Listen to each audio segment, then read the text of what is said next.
Yes, guys, you know what time it is. It's your boy David at the Irish Hotspur, Ireland's #1 Spurs fan, bringing you the tactical breakdown of Tottenham's absolute magnificent 1-1 draw at Anfield, where we absolutely ruined the quadruple, ruined the party. They were supposed to be sitting there celebrating, the Champions League final, still being in the race for the league title.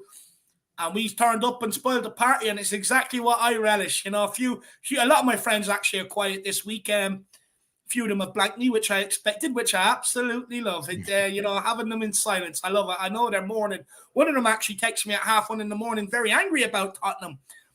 I just said, look, dry your eyes, mate. I'll speak to you tomorrow. Too easy to get at them nowadays. But Jack, how are you keeping, my man?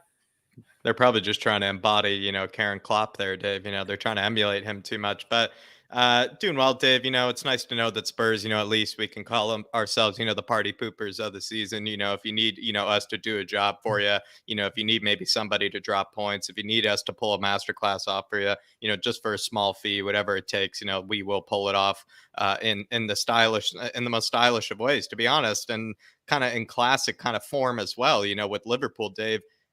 I think you can answer the question in the title as well. I think we definitely deserve more than 3 points. It's just a huge, huge loss that we just didn't get all 3 points. I think that's the only thing that's maybe putting a sour taste in people's mouths. But I think nonetheless, like I've heard 1,000 times from Ben, Sim, as well as you, Dave, we still should be proud of that performance.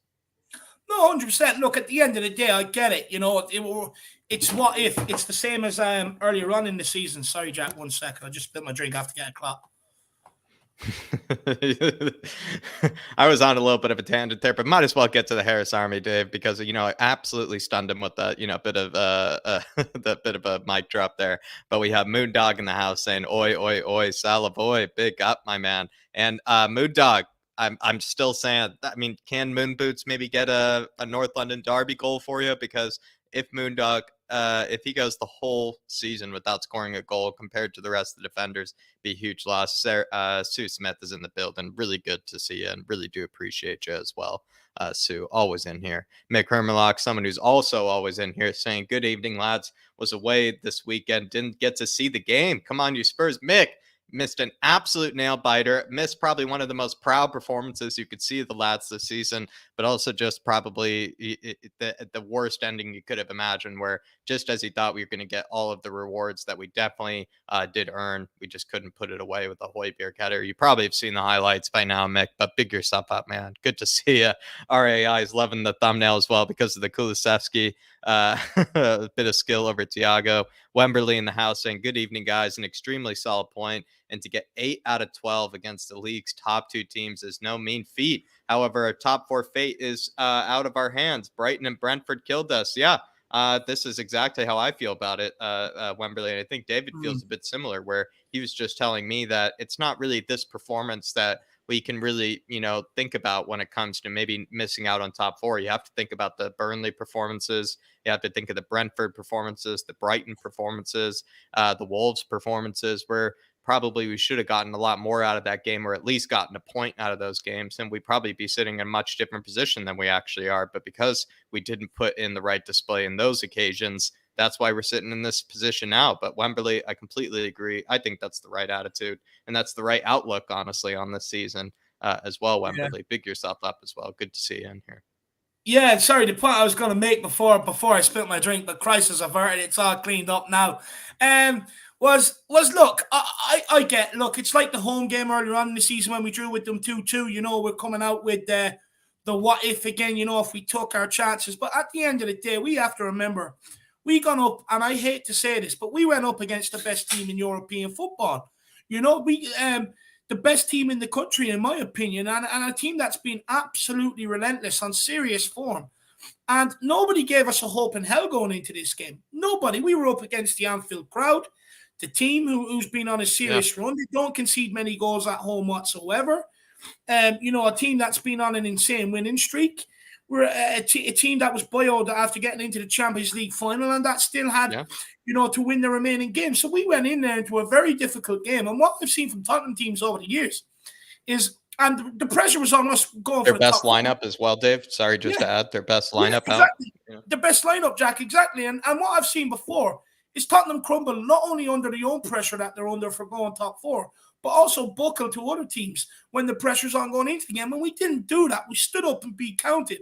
And I get people may have a bit of a sour taste because if we won that, top four is still in our hands. We beat Arsenal at the weekend, and that's slightly changed. We're relying on us now beating Arsenal and them dropping points at either Newcastle or Everton. But at the end of the day, top four wasn't lost because of Anfield. Anfield, all in all, isolated is a very good point. 8 points from the top two teams in Europe and the top two best teams in the country, beating City twice and drawing at Liverpool twice. The result at Anfield is not where it was lost. It was lost when we conceded to Man United from a set piece where we haven't learned our lessons, to Dyer not blocking out Ronaldo's shot. We lost that and not holding out against Brighton for a point, conceding in the 90th minute, not doing enough to find a winner against Brentford, losing to Burnley off the back of smashing City. That's where this has been lost if we do not get top four. Not the result at Anfield. I get people are disappointed because we could have won it, but at the end of the day, overall, the point at Anfield is a very, very good point. If you asked Antonio Conte or the players at the start of the season, what would you take from Anfield away? They would have said we'd be delighted to get out there with a point. And at the end of the day, all we had to do was come out with at Anfield with our top four hopes still alive, and that's what we done. That's what the point did, but that's what all we were asking for in the beginning of the game and the pre-match buildup as well. I think we all just said, like, listen, if you just, were to simulate yourself through this game, what would be the bare minimum that you would take, maybe just so that you wouldn't risk it all. And I think we all said we would take a point, because as much as 3 points certainly would be the glory, I mean, it was definitely a tall order. I think they actually did it. It's just they got so unlucky. It's not even like we really needed that second goal. We'll talk about that later, but you just got so unlucky with the goal that we even actually conceded. Yeah. They actually did everything in their power to get all 3 points. They just fell a bit short. And that's also been the history of Spurs Liverpool as well. I mean, we all know that. I mean, that's just been in the cards ever since this fixture has been around in the last 20 years. It just feels like Liverpool have often been the lesser team, but often find a way, whereas Spurs just kind of just let them into it, even when Spurs don't even do very much to hurt themselves. Like in this case, like they just kind of find a way. It feels like Liverpool or just get extraordinarily lucky. I don't even know if you can credit them with finding a way. I think they just got that lucky. It's not even finding a way. But Wembley, great talking point. I could see how your top four hopes are down. But I must say, I think it's the right outlook, at least, pointing towards those results, at least as being kind of the reasons. If top four doesn't happen, those would be the results to point towards, not this Liverpool one. I just quickly want to add, is that, look, if we beat Arsenal and win the remainder of our games and do what we need to do and take care of what we need to take care of, and we don't make top four, look, I'll be upset and I'll be as angry and as annoyed as everybody else. But when you reflect back on the season and where we were under Nuno, where we were even in January under Conte, and the turnaround we've had, you still got to be proud of the effort of the boys to be able to put us in this conversation. I think you will, as the summer goes on, you will. But we've got to remember that as well. We don't even deserve to be in this conversation this year. So the fact that we are, I think we can take a bit of a pride from. Big up, Wembley. Big up, my man. Chris in the house saying, evening all, Justin from work. Jurgen Klopp is a total, as you know, turtle Karen. He's a total Karen Klopp. I mean, that's what we should be calling him, Chris. I even spoke to you about him being the Karen Klopp on the pre-match build-up, my man. He said always got something to moan about. I mean, Chris, he's just the worst. He's probably not the worst there is when it comes to, moaning and, maybe just, kind of just not being a sore loser and everything. But I mean, he was just running out of excuses there, Chris. He kind of embarrassed himself. He could have just, credited Spurs, and maybe just took it kind of humbly. And he probably looked quite class if he did that. But no, instead he went for the Karen Klopp route, which we all know he does, Chris. But you know what, Chris? It's exactly what I wanted. I wanted him to come out and say that stuff, because you know what shows me? They're crying. And that's what I love about it, my man. Big up, Chris. Got Zoe in the house as well, Dave. Big up, Zoe. Hope you're keeping well. Big up, Zoe. No chance of Sonny leaving, by the way. Big up, Carl. Good to see you, my man. Look, definitely deserved all the points. Definitely. Big up, top. Hope you're keeping well. Good to see you in the building. Wayne Bonner. Good to see him. Do you know what, Jack? I actually texted him Well, I can't remember what day I texted him just to see if he was still alive because I haven't seen him anywhere in any of the chats. So I just texted him. I was like, "You're still alive?" Turns out he is. Big up, win. I hope the new routes on the job is going to plan now for you. And OG. yeah, look, Big up. Liverpool and Man OG City win. both can't beat us. Both can't beat us. And what I take from that win is next season we can get a result against anybody with Conte at the helm. And what excites me about that is if we go deep in the cups, it's inevitable you're going to meet either Man City or Liverpool. We can now get a result against them. And that's what I take from it. It means even if we get to a cup final next season and we're up against one of them, this guy has the plan to do it. We can even fucking challenge for the league next season and go far in Europe. And that's what I'm most excited about. If you can go unbeaten against two best teams in European football, I mean, next season, imagine what we can do with some signings. Love that, Dave. Patty Higgins as well and CCH are both in the house. CCH, good to see you. Patty Higgins with that beautiful badge beside the name as well. Good to see you, my man. Yeah, it's great to see. Big up, guys. Big up, Miguel Scaberto, legend, always a representative and a great role model in the chat as well. Ayanami, good to see you as well. Always in here, it seemed like Ayanami as well. Daniel Larson, of course, and hope to see you for the fan show. Daniel, do apologize about moving. I know he's recently been coming on, Dave, when you're already messing with the schedule. But hopefully we can join us. No, I just thought I'd move it tomorrow so we can have a bit of a good build up to the North London derby. So we can still talk about Liverpool, but also have a good build up to the North London derby. So big up everyone. Hope to see you all tomorrow. Welsh gal as well, absolute supporter of the Harris Army, deep supporter of the Harris Army. Welsh gal saying, "Big up, lads, always a pleasure." Harris Army, flat cap legends, big up, Welsh gal. Big up, Welsh gal. Super chat from Dark Sun G saying, "If we don't get top four, it's because of all the losses that Winks made by playing in the starting 11 or coming on as a sub. Winks changed 5 draws into losses." Yeah, Dave, when you really think about that period when I think Skip wasn't available and we didn't have the time to get Bentancur yet into the club. So there was a period when Højbjerg and Winks were actually often playing, alongside each other. And it actually led people to believe that Højbjerg was the one that was, the lesser of the two. And I think Dark Sun G is, pointing towards that era. And that was actually a really bad time period because I think we had 1 or 2 good results that maybe convinced people that Winks, was actually good enough. And then they were kind of forgetting about the really atrocious results where Winks just clearly was holding us back. And I think Dark Sun G is just cleverly pointing that out here.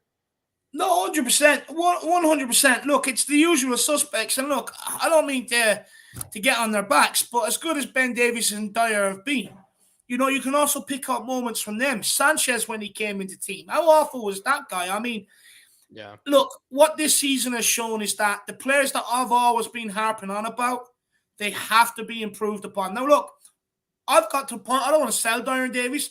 I'd much rather have them there as backup because they've proven they can actually put in good performances and they can be trusted when they're brought in. But, the likes of Winks, no more debate about it. I don't want to hear anything about it. No more debates about Winks and Højbjerg. That used to baffle me, to be honest with you. But look, it just goes to show. And look, it's something that I've been harping on about, but everybody now knows, everyone's awake to it, that these players are not good enough. And these players are the difference between us having a good season and a bad season. Once you get rid of them and bring in players that are culpable, this club can go places. Spot on, Dark Sun G. And we're lucky we didn't lose when Winks came on. Jack, remember, what was the first thing he done? Was drop deep and deeper and let him have a shot. And I'm sitting there looking at him. I'm like, what point is this guy going to engage him? Why is he letting him run at him and have a shot? We were better off playing with 10 men. Yeah, it was ridiculous. We were better off playing with 10 men in my eyes. I think he was actually making us worse for us out there, Dark Sun G. And it looked like he already was actually, Dark Sun G, it just looked like he already lost it. It looked like he already seen, he just looked traumatized by the moment he got onto the pitch, Dark Sun G. It just wasn't good to see. We do have Graham in the house as well, Dave, and he must have the best memory bank in the building when it comes to comparing maybe the successes of this season, or at least the journey of this season compared to, seasons past. So he would have, a good frame of reference. It's people like Graham, people like my old lad, Philip Brady, Ellie, people like that I feel sorry for, Jack, because, they're now resorted to watching Harry Winks in a Tottenham jersey. Players like Harry Winks, when they're used to watching Hoddle, Gaza. You know, I feel sorry for these people. You know, and these are the Man, people that I want the glory days to return to. You know, and not only them, but for every Spurs fan. And big up, Graham. Big up. You've got to get a phone and get in contact, my man. I got to speak to you. Big up, my man. Good to see you in the big up, building. Graham. And The hope to boss of get you on very soon, Graham. Big up Ripsy85 as well. Good to see you, Ripsy. love you King guys Huddle in the the house. We same. are the Goliath Slayers. Right, you are King Big Huddle. up, Good to always Lappers. have Good you to in see here. you in. Good to We see you also in, have Ellie, Lappers. Dave. And Ellie, yeah, evening, lad. Great bantering with you about bullying the scum, David. Whoop, whoop. No, Ellie, look, I cannot wait. Look, they're going to come here. Look, with Arsenal, of the good Arsenal teams, when they had good teams, they were all big, strong, physical players. And since they've moved away from that, and I've said this time and time again, and they brought in these smaller technical players, Arsenal are nowhere near at the level what they used to be when they had the big, bulky players, strong and physicality players. And they're going to come to White Hart. I call it White Hart Lane. I don't want to call it New Tottenham Hotspur Stadium. That bores me. White Hart Lane. You know, let's go traditional here. And look, when they come, we're going to bully them. Saka, you know, the clean cheating product, Odegaard, you know, Emma Smith can't row a boat, lack of threat. It doesn't matter. No goals on Ketia. I mean, it doesn't matter who they bring. They're going to get absolutely bullied. We've got Romero, who's an absolute animal. You've got Højbjerg, who just wants to crunch them. I mean, he stood up to Arteta in pre-season, stood over him, and none of the Arsenal players wanted a piece. You know, you've now got Bentancur in there who knows how to throw his foot around. Davies, if he can, and Dyer, if they can hold on to performance against Liverpool. Emerson, I'd say you just can't wait to clatter one of them. You know, at the end of the day, we are physically stronger than Arsenal, and if we bully them and turn it into nastiness, when they have the ball and then we have the ball just turn into, you know, what Tottenham have always been known for up until recently, which is some silky smooth on the front foot football. I mean, there's a result there for us. But big up, Ellie, and King Hoddle as well. You're absolutely 100% correct. 2 wins, 2 draws. The big boys can't live with us. Antonio Conte, look, I can see a feud now between Conte and Klopp, you know, coming to the fore now, and I see it continuing in next season. And I predict if we get the right backing and the right players in, I predict we might actually go on a little run in the league, and I think we'll be in it up until about 28, 30 games. And what we do from there on out is a bit, I don't know. But up until then, I can guarantee you seeing them two. You know, if we're both in it, if 2 teams are in there for a title race, they'll be at it. It's going to be tasty. But that's what I want to see from a manager at Tottenham.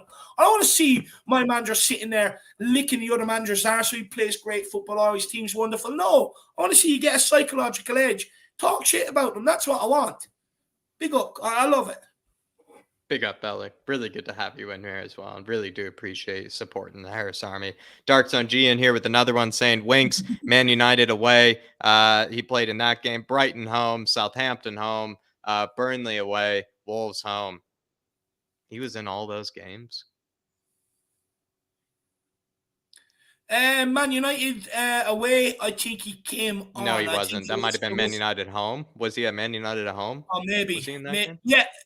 Man United at home, it makes sense he would have played, but away it was Højbjerg and Bentancur. But Bentancur was very poor. Brighton at at home. home. He played. Oh no, he came off the bench. He conceded. That's what happened. He came off the bench and then we conceded. Southampton, he was absolutely atrocious. Could not live with Ward-Prowse. Burnley away. I can't even remember, to be honest with you. And Wolves at home, I was there for that one. I was absolutely fuming. And that's why I had to get another one in with Jack with the West Ham one. That made up for it. Middlesbrough as well. Shocking. Couldn't even compete. Middlesbrough as well. Couldn't even compete. Look, at the end of the day, I can pull up, like Jack, we can pull up loads of results, that this guy's been involved in. Zagreb away last season, and the list just goes on and on. All these humiliating results, or all these results that you look back over the season and you're like, oh, what could we done more in this game? Be like a 30-page slide, Dave. Be like a 30-page presentation. You have to be like, next slide, Jack. You just know. You're like, okay, that's why we lost that game. Yep. I mean, Dark Sun G, I think he's probably seen that episode of us doing that on Winks. I mean, Dark Sun G, he doesn't even want to be reminded of it.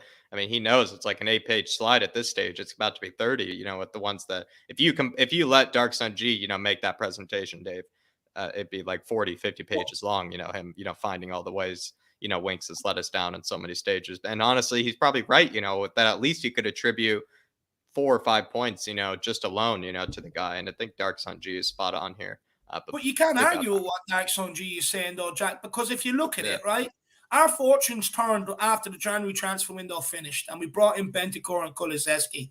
Now, I always said going into the January transfer window, the biggest one we have to get is that ball-playing midfielder, someone that can get on the ball and pass forward and keep ball. And since we brought in Bentancur, look at the difference. We can actually now play from the back into midfield, up into the forward line. We're not looking at Davinson Sanchez with 2 left feet, asking him to pin it into Harry Kane's chest. Not capable. You're not asking Dyer and Davies, because what we were doing is, because Winks was in there, we were trying to play out from the back. Winks was too afraid. It was going sideways and backwards, and we were pumping it long. And we were very inconsistent. Inconsistency has been our kryptonite. But like, if you look at, since Bentancur's come in, look at the difference and the dramatic difference in how we play. So Dark Sun G has a very valid point. And then he also says here, I'm happy that Liverpool dream of the quadruple is done. I mean, like I said, Dark Sun G, I think you probably heard me in the beginning. We're the party poopers. That's what we're going to probably get the title of. If we're going to get an award for anything this season, we're the party poopers. We find it very easy to come up against the best teams in Europe, if not the world, it feels like. And, just be able to give them a very good game and, probably, make the fans, feel like, they can question everything. It's honestly great to see, Dark Sun G. I wish we came up against these tougher teams, more often. I bet we probably would have an even better season, maybe even have better points, at the end of the campaign. Big up, my man. And also, it was nice to see no VAR opportunities come up for Liverpool. We will talk about, though, Dark Sun G, how maybe Fabinho perhaps, maybe took out Michael Oliver last night, maybe for some drinks, maybe as well, got him a nice hotel, perhaps a nice massage as well, because it seemed like Michael Oliver had, forgot his cards or something when it came to Fabinho. Maybe, just really liked Fabinho, but Dark Sun G, at least no VAR had to come into play, my man. Big up. But Jack, you're correct. It's like Fabinho let Michael Oliver sleep with his wife or something like that the night before, because he just got away with absolute murder. I mean, it was a sin, to be honest with you. Look, do you know why they didn't have the VR issues? Because they know I've copped onto it. So what they've done is they're like, we'll bring in Michael Oliver and we'll just let the refereeing go shit. You know what I mean? And this guy was brought in because supposedly he's one of the best referees in English football. But, because people have copped onto the VAR, they brought in Michael Oliver to control what happened to Liverpool this time. But Jack, you absolutely nailed the point there, though. Just quickly on that is, we are developing a pattern where we can actually get up for the bigger teams. But when it comes to the smaller teams, we're failing to get up for it. And that is maybe something we should definitely look into a bit more. Yeah, absolutely. Paul Markey, good to see you in here, Paul. Absolutely. Always in the Flat Cap Army on the second channel, but good to see you in this one as well, my man. He's saying a great point. We will beat Woolwich. We'll beat Woolwich, who will lose to the Magpies, and top 4 will be ours. I mean, the Woolwich Wasters, as I think Amir Sardar said before, Paul. But I think it is a great point. I think Paul Markey, I think he's in the same boat as us here, Dave. We all wanted 3. We knew that we played good enough or well enough, to deserve 3 points, but still a good point at the end of the day. Well deserved, and you have to be proud of it. And it keeps us still in the hunt. It keeps us still in contention for it. And I think Paul's in complete agreement with us here. No, 100%. Look, it was a good point. I get people are disappointed when you get the win, but at the end of the day, you got to take it. It's Anfield. They're up against best team in Europe. Great point. But look, I'm actually full of confidence going into this North London derby this week on Thursday night. I'm full of confidence. I think the momentum is with us. I think if we lose to Liverpool, they go into this game dejected. But the fact that we've beaten Leicester, got a result at Anfield, and this one's at home, and we have to remember going into this North London derby, there's a lot more of different variables going into this. I mean, we've got Romero, who I don't think played the last North London derby. Yeah. We now have Conte. We now have a structured team, a structured way of playing, proper tactics. We've got Kulusevski, who's another player going forward for them to worry about. We've now got a midfield. So there's a lot more for them to worry about going into this one than the one that we had under Nuno. And plus, Højbjerg, for me, I think, although maybe the end product isn't there, has probably played some of his best football as well. And we actually have a bit of presence about us, a bit of backbone about us, a bit of aggressiveness about us. And I just think it would be too much for Arsenal. I really do. I look at their squad there, Paul. They're very young, naive, and you look at some of the goals they got recently, they've been lucky. They've been very, very lucky. And that luck runs out, you know. Comes a point where you have to deserve it. We beat Arsenal and win our last 2 games. We deserve it. And I've said this a long time ago. I think, look, top 4 is in God's hands. But I think he owes me one more favour this season. And I think I'll get it. There you go. There you go, Paul. Really appreciate support, my man. I really appreciate you tuning in. And also just want to say, Paul, really appreciate all the support you've given the second channel as well, my man. But Spaghetti Slayer, just wanted to read this out. Arteta vlogs in a Playmobil set. He does. He's got the Lego hair. He does. You're 100% right. That's why I always call him Lego head. Derek said, geez, saying Conte gave us 4 points away. The Etihad and Anfield, these 2 away stadiums are our downfall. We don't get any points there. This is the Conte effect. So normally Dark Sun G's and, you know, like saying these are much tougher places, if not impossible places for us to grab any points, Dave. And now under Conte, we've maybe given ourselves actually a chance and given ourselves a hope that we can actually get, you know, any sort of points at these stadiums. And to be fair, he's spot on, Dave, because when it came to Anfield and when it came to our hopes coming into this game before even the fixture happened, a lot of people's logic behind us getting a point there had to do with Antonio Conte. It didn't as much have to do with the players. It didn't as much have to do, you know, with maybe the occasion or anything. It just had to do with maybe Antonio Conte. If he set up the team in the right way, if he, you know, grilled into the players in the right sort of way, we could get a result at Anfield. And he's done the same at Etihad. And it is absolutely right, the Conte effect. Do you know he's unbeaten at Anfield, Jack? Went there with Chelsea, still unbeaten. He's unbeaten at Anfield. Look, Conte has the points to turn up and spoil the party. And this is what I'm saying. Look, if any manager has proven to me over the last couple of years since Poch's sacking that they deserve unequivocal backing, no strings attached, get the guy what he wants, and let's build something, it's this guy. Because he has the know-how. If we can go unbeaten against City and Liverpool, and we can adjust how we do against some of the low-block teams like Burnley, Brighton, and Brentford, and we bring in the right players with the right mentality to add what we've got and get rid of the shit houses that just are not good enough anymore, we can build something special here. And for me, Conte has proved that he deserves this backing, so we've got to back him. Because if he can go unbeaten against Liverpool and City, like I already said, we'll end up coming up against him if we go deep in one of the cups. And if we want to be able to, you know, make a good top 4 challenge next year, or even a league title challenge for most part of the season, you've got to be able to get points at these places. And it's easier to rectify what's going on against some of the bottom teams than it is trying to get points off these teams. Yeah. So we already have the know-how to do it, and we just got to rectify. And all it is simple changes like moving the ball quicker and not taking 12, 20 touches on the ball at walking pace.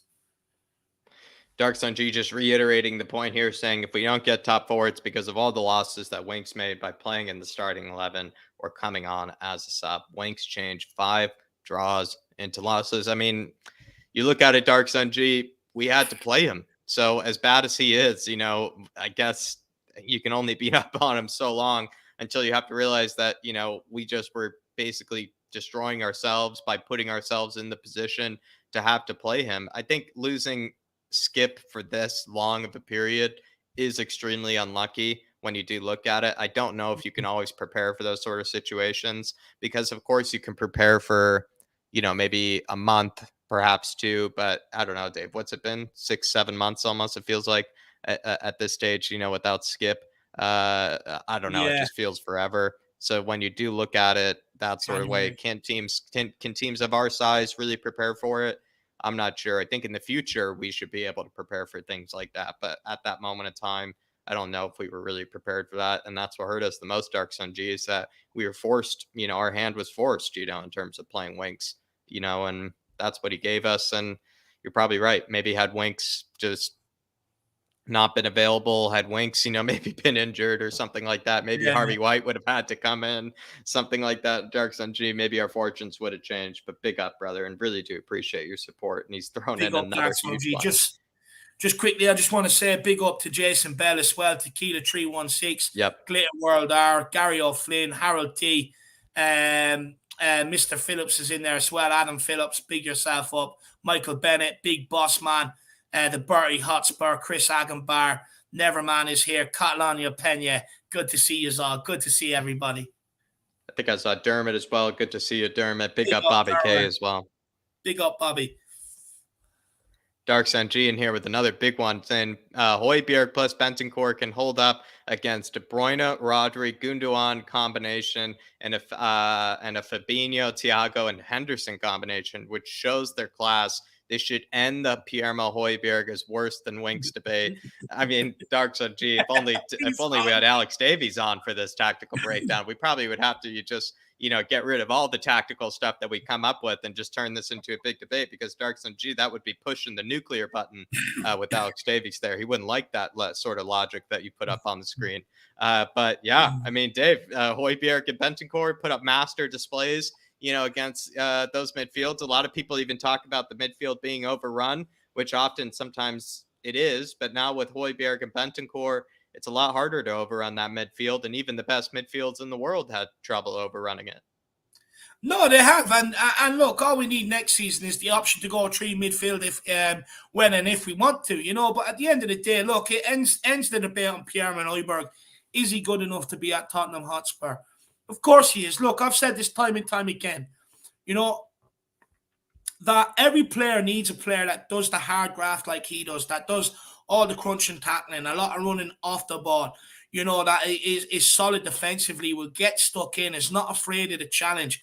And for me, this guy has actually got stronger as the season's gone on. I think his ball playing has come to the fore. People ask, but he can't pass a ball. Well, he shut them up about that because all he's doing is passing balls lately. Against Brighton and Brentford, when everyone else went missing, he was the only one that sat up and over the course of them 2 games created our 4 best chances. And for me, his attitude has been right. And there's a lot said about a player like this. But plus, at the training ground, from what I hear, this guy is always over there asking about tactics. He wants to learn. He's a pure lick arse. And for me, this club needs someone like him. I'd rather have a lick arse like him who goes on the pitch with the right mentality and gets stuck in, rather than a lick arse who pansies about and stat pads like Harry Winks. And at the end of the day, every team needs a player like Højbjerg. Real Madrid have Casemiro. Man City have Gundogan or Rodri to do that. Liverpool have Fabinho. Leon Goretzka is at Bayern Munich. PSG have Paredes and a couple of other options there. Chelsea have Conte to do it. Every top team has a player like that, because you need to have that solid player in midfield so that, you have someone that can turn the ball over when you don't have it, because you have to account for not having the ball during periods of the game, and who's going to go about and get it and break up the plays, and just someone that wins the play and does a simple thing, give it to the attacking players to go and thrive, and that's what this guy does. But my point is every top team across Europe has one of them players. Look, at Tottenham, we want everybody to be Glenn Hoddle, but in order to have a team, you have to have a different mix of characters and characteristics and playing styles, and Bentancur and Højbjerg are forming a nice partnership. Look, would I like another midfielder in the door in the summer? Hell yes, I would. I'd like someone else in the mold of a Bentancur, because we've already got Ollie Skip and Højbjerg battling out for a sort of similar position there. But look, end of the debate with Højbjerg. It's finished. He's good enough to be here. I mean, Dark Sun G's also given the certificate of approval for the ending of the Højbjerg versus Winks debate, and also I think as well. I wasn't even a debate to begin with. Probably wasn't even a debate. Probably insulting people's intelligence with that, but the 3-5-2, kind of logic, to get Winks in there, that's also been ended as well. Dark Sun G, Højbjerg, and Bentancur have proven, I think, a lot wrong this season, but really do appreciate it. Dark Sun G, absolutely massive. And honestly, that one especially was catered for me. It felt like Dave. That one, was singing to my ears. You could have went off on it. But I felt the need. I felt the passion like I had to. But I just want to end on saying, like, people were putting Winks's what they thought Winks was in the team to do, and they were putting his deficiencies on Højbjerg and blaming Højbjerg for everything. And it's just like, are we just going to completely forget that this guy is playing then? Let's talk about what he was in the team to do. And he's that bad and that atrocious. He just made our one of our most consistent midfielders since he's come in and had to play with the likes of Ndombele and hasn't really had a partner to thrive with, but has still held his own in there. Made him look bad. That's how bad he is. It should never have been a debate in the first place. The amount of people that coming to me, but Dave, Højbjerg this. No, I don't want to hear it. At the end of the day, he smoked Winks in this debate. And like I always say to people, Stop with the immediate stuff, because time is a great thing, my friend, and time always wins my arguments. Man United gifted us top 5 plus Conte while they went downhill. Dark Sun G, I mean, Man United, we probably are the most grateful for. We also gave Man City, and Liverpool, in fact, and the Premier League, even, something, to watch for the rest of the season, because we took 6 points away from City. We just took, what is it, out of a total of 6, we, made Liverpool drop points as well. We made the title race exciting. Dark Century. I mean, probably the Premier League should be thanking us, and maybe then we also give a bit of thanks to Man United as well. But I must say, Dark Century, I think we should also be thanked for some of the results that we've put out this season. We've been very gracious to the TV revenue. You could say the Premier League. You could say. But top 5 plus Conte, Man United. Thank you very much. Big up, Dark Sun G. And he also says, I'm happy that Wilson and Trippier are returning for the Magpies this season. Or for this upcoming game against Arsenal. Definitely. Do I expect Callum Wilson to come in maybe for Chris Wood? Chris Wood isn't exactly banging him in, so maybe he does. But I don't know. Bruno Guimaraes is tearing it up. Maybe Bruno Guimaraes, who was very rumored with going to Arsenal, maybe he pulls up, an absolute worldie against them, Dark Sun G, because I think he was rumored with going to them at some stage. So maybe he has a good performance. You could say Trippier does as well. Joe Linton's honestly on fire. Yeah, looking forward to it. Maybe St. Maximin, gets a few people sent off. Who knows, Dark Sun G? Who knows, my man?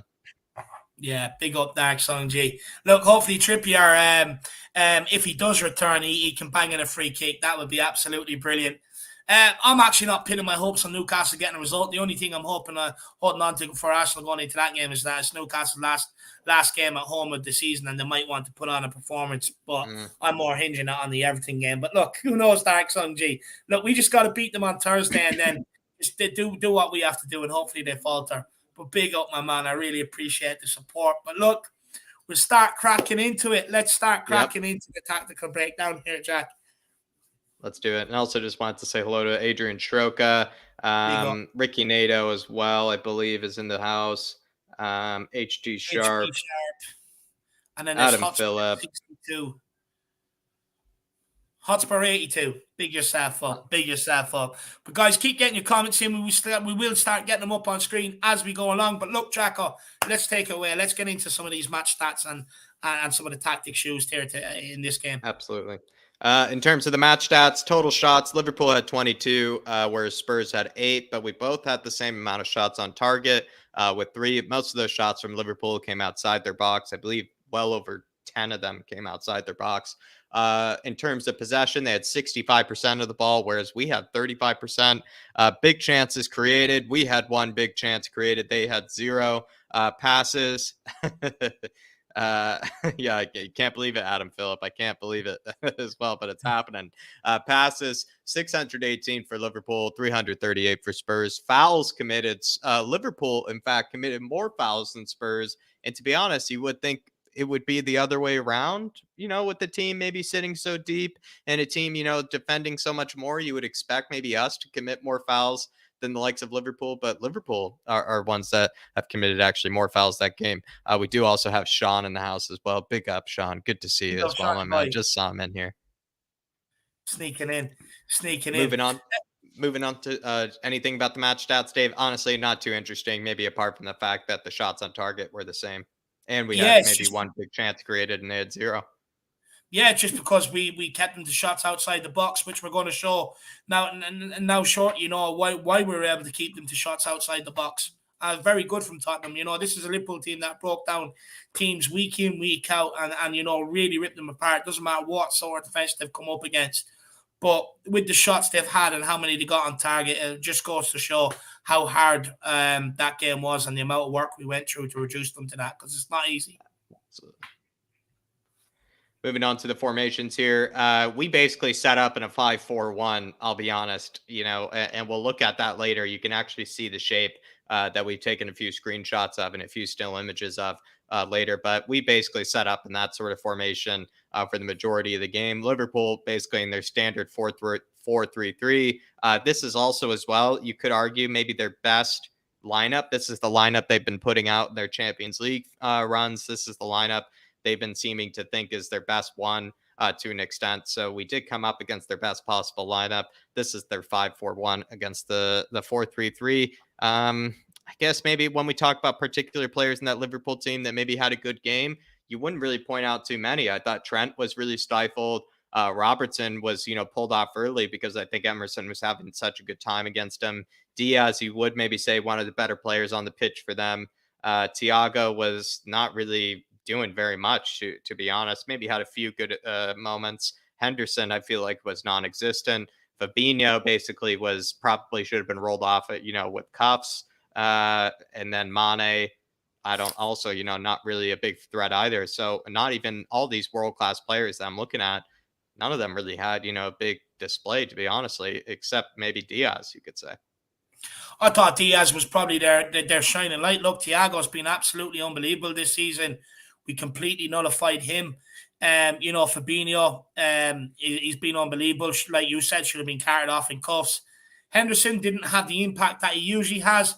And not many teams have kept Mane and Salah quiet. Usually one of them break free, but we kept them both quiet, Jack, and the 5-4-1 is the reason for that, which we will get into, because if you look at it, we can double up out wide and we're also blocking up the spaces through the middle. And that's why you've seen them have so many shots, but very few on target, because they were all from outside the box. Yeah, absolutely. Also, as well, we just have Tottenham Tantrum Gold becoming a new member, upgrading the membership. Not too sure, but Dermot, really do appreciate your support. Been here since the beginning, since the very, very beginning, my man, and shown me a lot of support and shown a lot of other people a lot of support. So really pick yourself up, brother. Big up, Do and hope you're hopefully we okay. see you on the fan show tomorrow.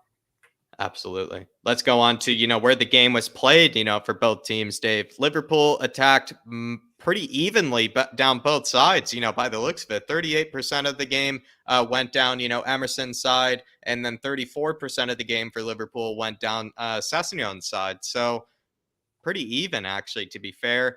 Majority of the game was played out wide because I think we were forcing them to play out wide. Whereas our attacks, Dave, also very similar. Majority of our attacks went down the wings, but 36% of them went down Emerson's side, whereas 39% of them went down this left-hand side, of Sessegnon.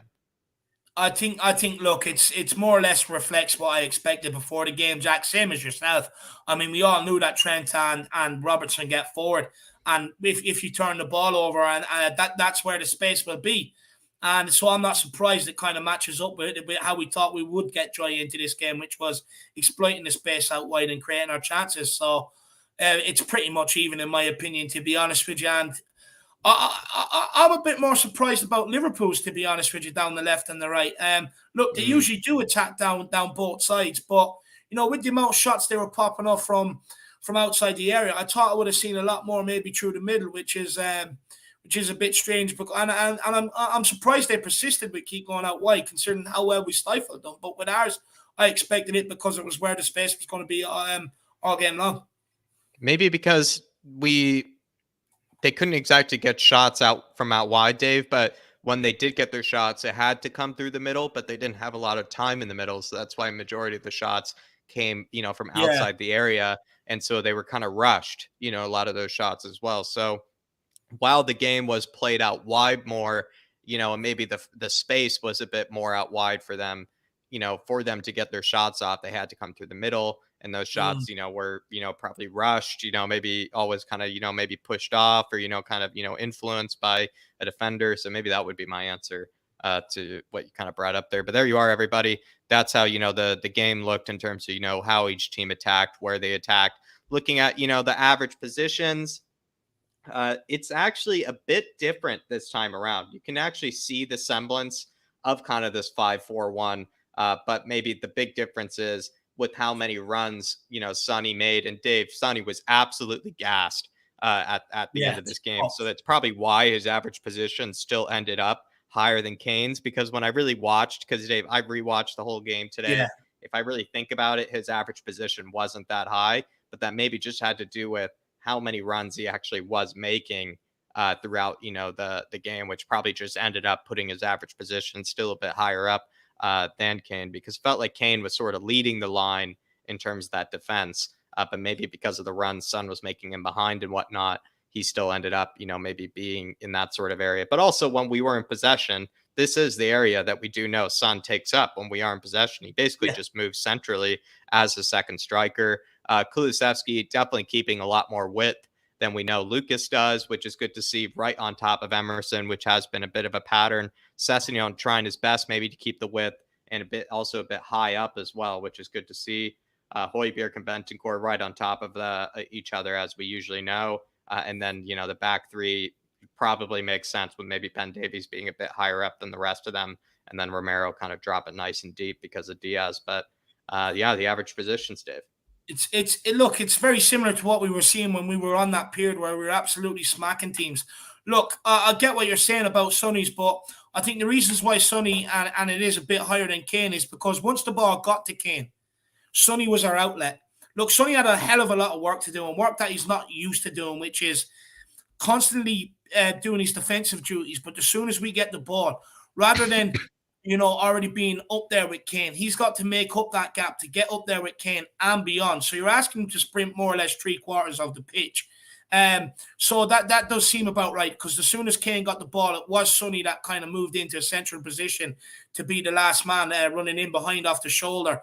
Look, Kulusevski and Emerson's very close together, which is you seen that in the game. I mean, they were practically holding hands at time, doubling up out there. The good thing to see is how close Højbjerg and Bentancur are together again. Really did nullify Liverpool's threat there in the midfield just by sticking so close. It didn't give them that gaps to feed through or play through. And they were close enough on top of the back four that there wasn't really any gaps for anyone to kind of sit in the pocket there either. So, yeah, I'm happy with that. But that's a lot more of a reflection of what we've seen when we were on that run of smacking teams. Faz Radfar says, it was great. Salah and Mana were not in the lineup. I was absolutely buzzing. I mean, just in the pocket, just in the pocket. Sessegnon probably went to wash his shorts this morning. And, he just ended up pulling more Salah out the pocket. And then Emerson, same with Salah, or same with Mane. But look, unbelievable the fact that we managed to keep these quiet. Look, Salah, he's been poor, but the guy just loves a goal against Tottenham, always scores against us. So the fact we kept him quiet to more or less absolutely nothing is brilliant. And the same as Mane. But I wasn't surprised with Mane. I had a sneaky suspicion that was going to happen purely because I've seen so many players just not want it against Romero. And that is starting to become a thing where, anyone comes near Romero down that side, they're just looking to pass it back and do the easy option rather than take them on. And Romero, the fear factor he has, purely that alone, made Mane change his game. Also, our taking up that central area, which is what Mane was a bit more responsible for, did not look very fun. I mean, there was practically no space in there to either receive the ball, or once you even did receive it, I mean, it's not like you could have more than even 2 touches, in that sort of area. So I think that was the other issue as well, probably for Mane. But all by well designed, Faz. But really good to see you in here, my man. Catman Jess as well. I forgot to say hello to Catman Jess, Dave, especially because got the membership, got the badge, as well beside the name, and Catman Jess as well thrown in a really generous donation.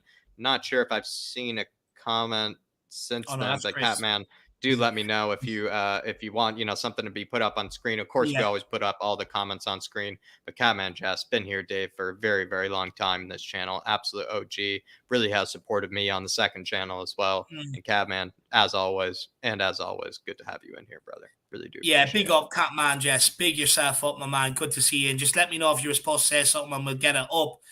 And to everybody else out there, we're going to keep continuing on. Smash that like button, smash that subscribe button if you're new, and feel free to get your super chats in with any questions, whether you agree, disagree, anything that you notice that you think we've missed, get them in, guys. It's a great way to support the channel. And guys, grab their memberships. Fan show tomorrow to build up the North London Derby. We want to hear from you guys. Grab their memberships. It grants you early access to the fan show. But look, Jacko, let's keep moving, my man. Let's keep moving. This is one I kind of want to blaze right through because I think it was just something that really, helped frustrate Liverpool. And David, it was just because the fact that we always know we're going to have 3 going forward with Kulusevski, Sonny, and Kane, right? But what I think maybe helped us get forward a lot was we felt like we always had that extra runner. There's always that extra player that was getting forward, whether it was a Bentancur, whether it's a Højbjerg and Emerson, there was always that extra person that was making a run into the box, which I think is what made life really difficult for Liverpool, because they probably expected it was going to be Kane, Son, or Kulu. but it felt like there was always someone else. And what I noticed when I rewatched the game again this morning, Dave, most of the time, just most of the time, it was Højbjerg that was making that Mm. extra run, to be able to be that threat. This is a good example here, right in the beginning of the game. Højbjerg being that extra runner. He's basically making this run beyond, after we win the ball at the top of our 18, he makes that run in and beyond. And so Kulu, where Kulu, Dave, normally, if there's no runner there, he's kind of stuck. He doesn't really have anyone really to pass to. He has to maybe Yeah, try to cut inside and find Kane, but he just slides it over to Højbjerg. And it actually also as well, Højbjerg was leading, some of these charges as well, which it didn't really show up as much in the stats, which is a bit disappointing for me, Dave. But Højbjerg lots of times was leading some of these counterattacks by getting into players, by, winning these sort of passes. Fabinho plays, a pass into Diaz. At first, it kind of looks like it's there, but then Højbjerg kind of comes charging through and then leads, a counterattack in that situation. It then moves on to where after he even wins that, tackle there, Dave, Højbjerg doesn't, stop and admire his work. He actually makes this, run alongside Sonny here. I think Sonny, he probably finds it tough to get over to Kane, so he actually passes it off to Højbjerg. Højbjerg then actually gives it off to Kane, and then it actually leads to a big missed opportunity, which we'll talk about later.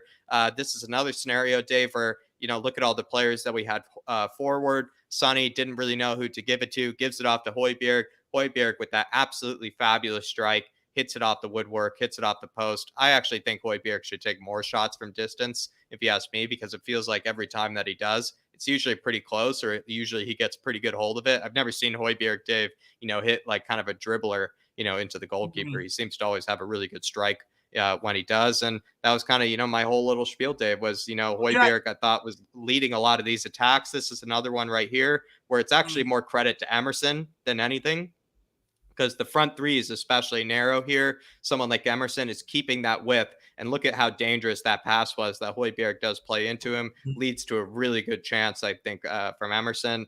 So I just thought, Dave, despite Højbjerg missing the biggest opportunity of the game, had an exceptional game in my eyes, actually. And I think probably an 8 out of 10, had we done a player ratings, would have been given an 8 out of 10. And yet again, Dave, kind of like the other games, he could have gotten man of the match had he actually had the right touch or the right finish or whatever it was, Mm. in certain moments. It's the same thing as Leicester, same thing as other games where when he finds himself in that perfect opportunity to be the hero, it seems like Højbjerg just can't do it. But when you look at his whole game, he had an exceptional game, actually.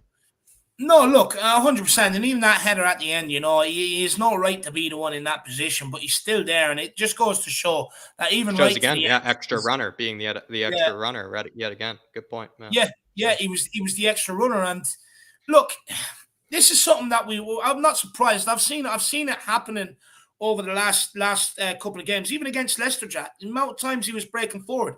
Who was the one on the end when Kulu played that ball around the top? Højbjerg, he was also on the edge of the box against Leicester, trying to play in Sonny when he probably should have shot. And look, I'm not surprised he went for the shot here because he also scored a banger against Liverpool before for Tottenham.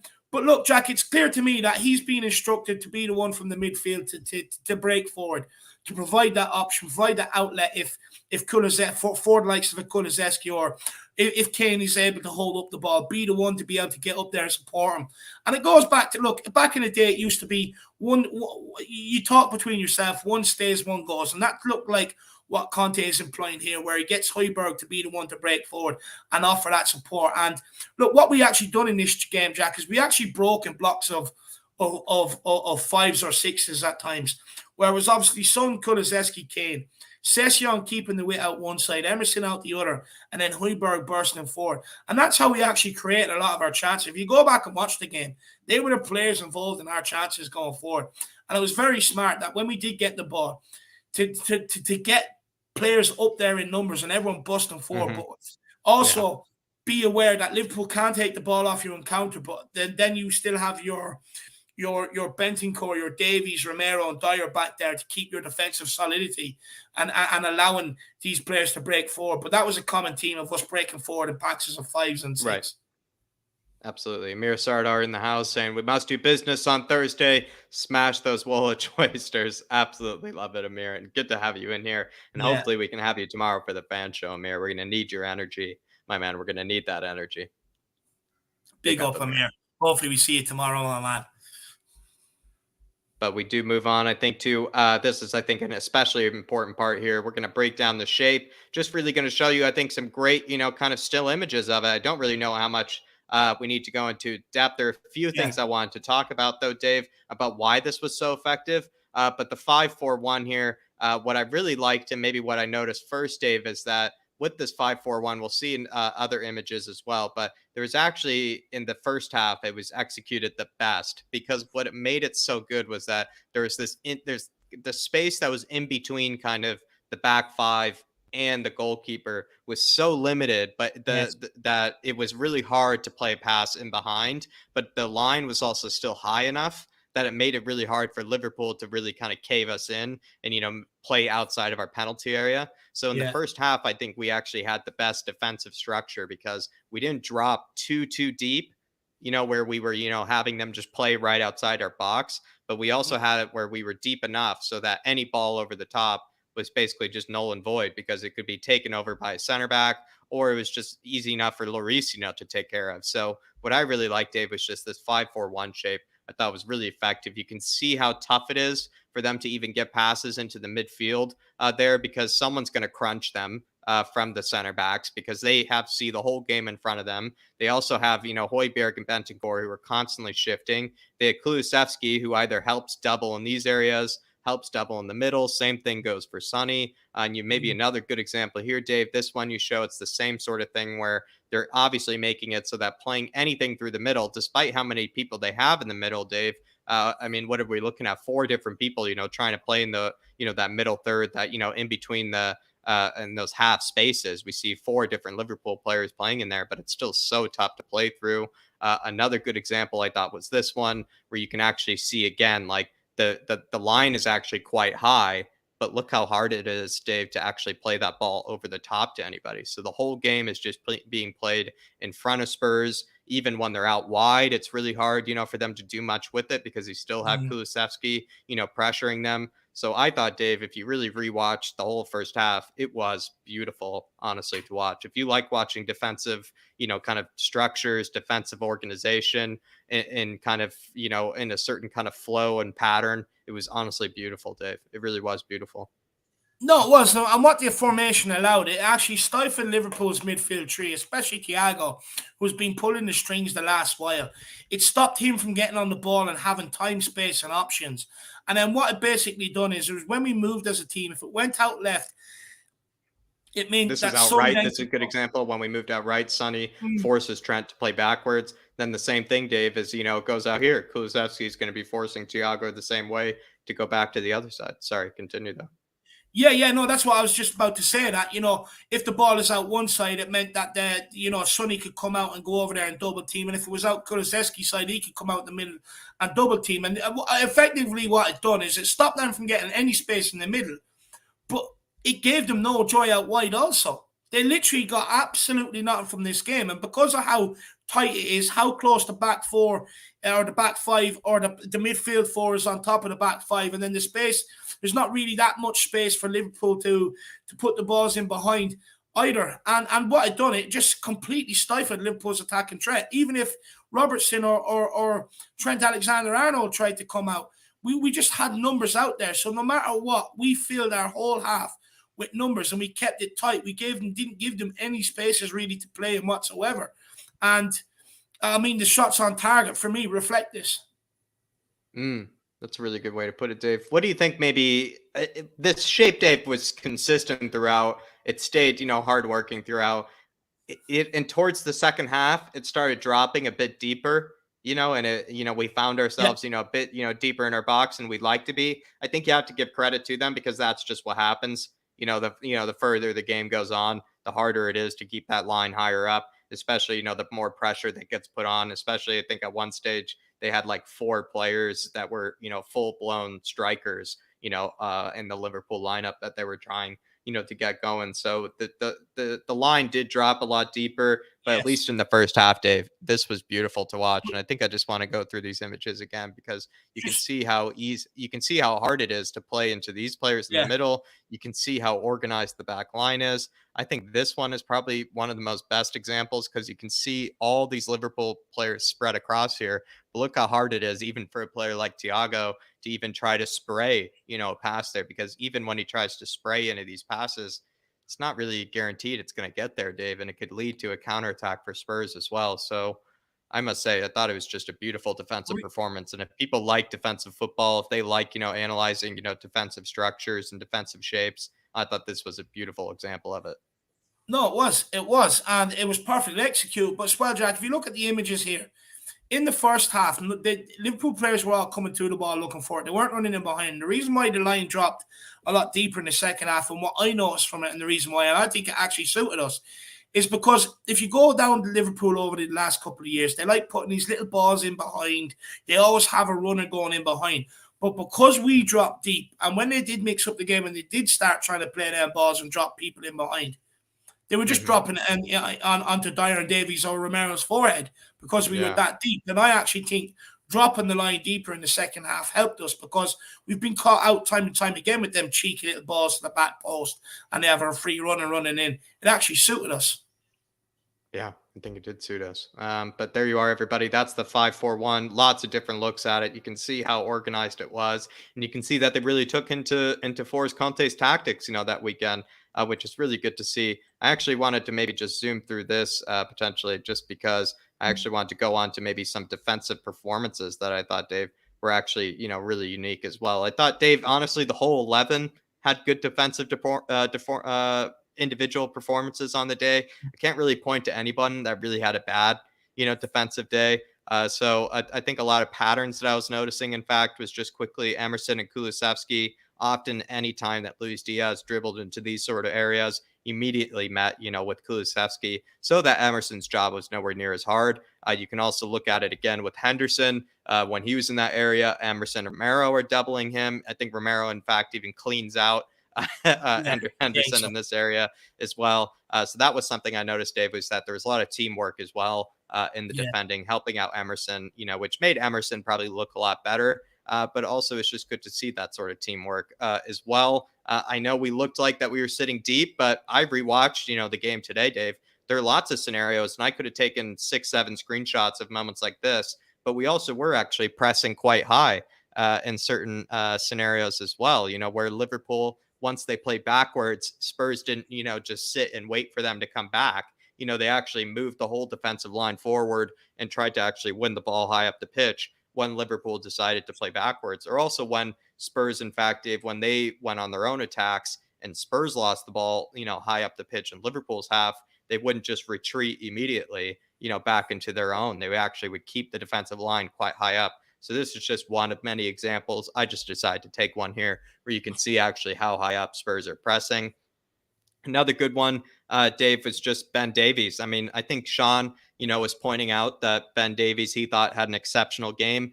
I didn't. I was kind of like you, Dave. I was like, I don't really remember, Ben Davies having a great game. I rewatched it. Sean was absolutely right. I Yeah. mean, he had some exceptional blocks, especially on Salah. This was one of them in the very beginning of the game, Dave. I mean, he stood right in front of it, made an exceptional block in this scenario. You also look as well where Diaz, late into the second half, Dave, Diaz actually got the ball right in this situation. It's hard to make out where Ben Davies is. He's that little blur right in the box there. He makes, a block, in front of Diaz. Another situation, Dave, was that one with Salah, where he dove right in front of it. We can see that screenshot there, actually, of it, where he made that exceptional block in this scenario as well. Dave, Ben Davies, he got stuck in, I must say, like that Well, night, he had a good and game, also but made Salah.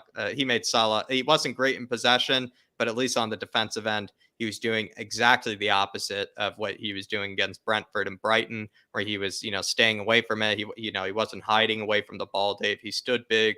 He stood strong in front of a lot of, maybe crucial moments that could have been goals. I think, in fact. no, I mean, look, don't get me wrong.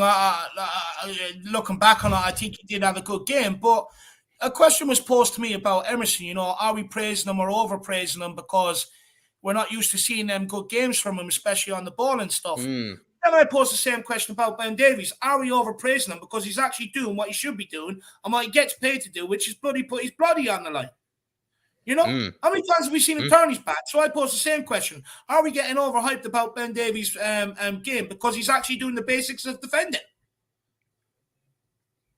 Maybe so, but he did make plenty. He made 4, I believe, on the day, Dave. So, I think he made more than, most players I've seen this season. That he's turned his back on. You know what I mean? Yeah. Peter Simons is in agreement, though, with you, Dave, there.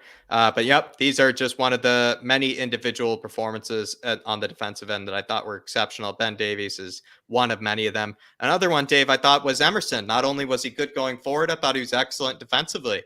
This was one, actually, Dave. This was their very, very last chance of the game. And Emerson, he could have had a Serge Aurier moment here. He really could have. I'm not kidding. He could have completely switched off. There was this big switch. I think it came from Trent or somebody. This big long ball gets switched over. He goes over. He actually wasn't in the right position to begin with. Goes over, tries to clear it, misses the clearance, which then you're just absolutely worried. He misses this clearance here, Dave.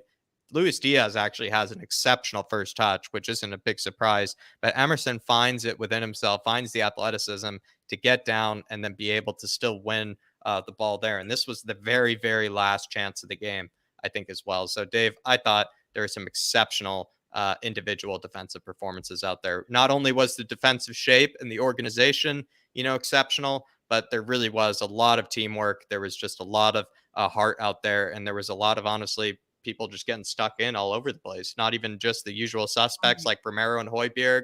It was people like Emerson, Ben Davies, Dyer even. I saw Dyer had a lot of blocks. People are just getting stuck in, Dave, and it was good to see.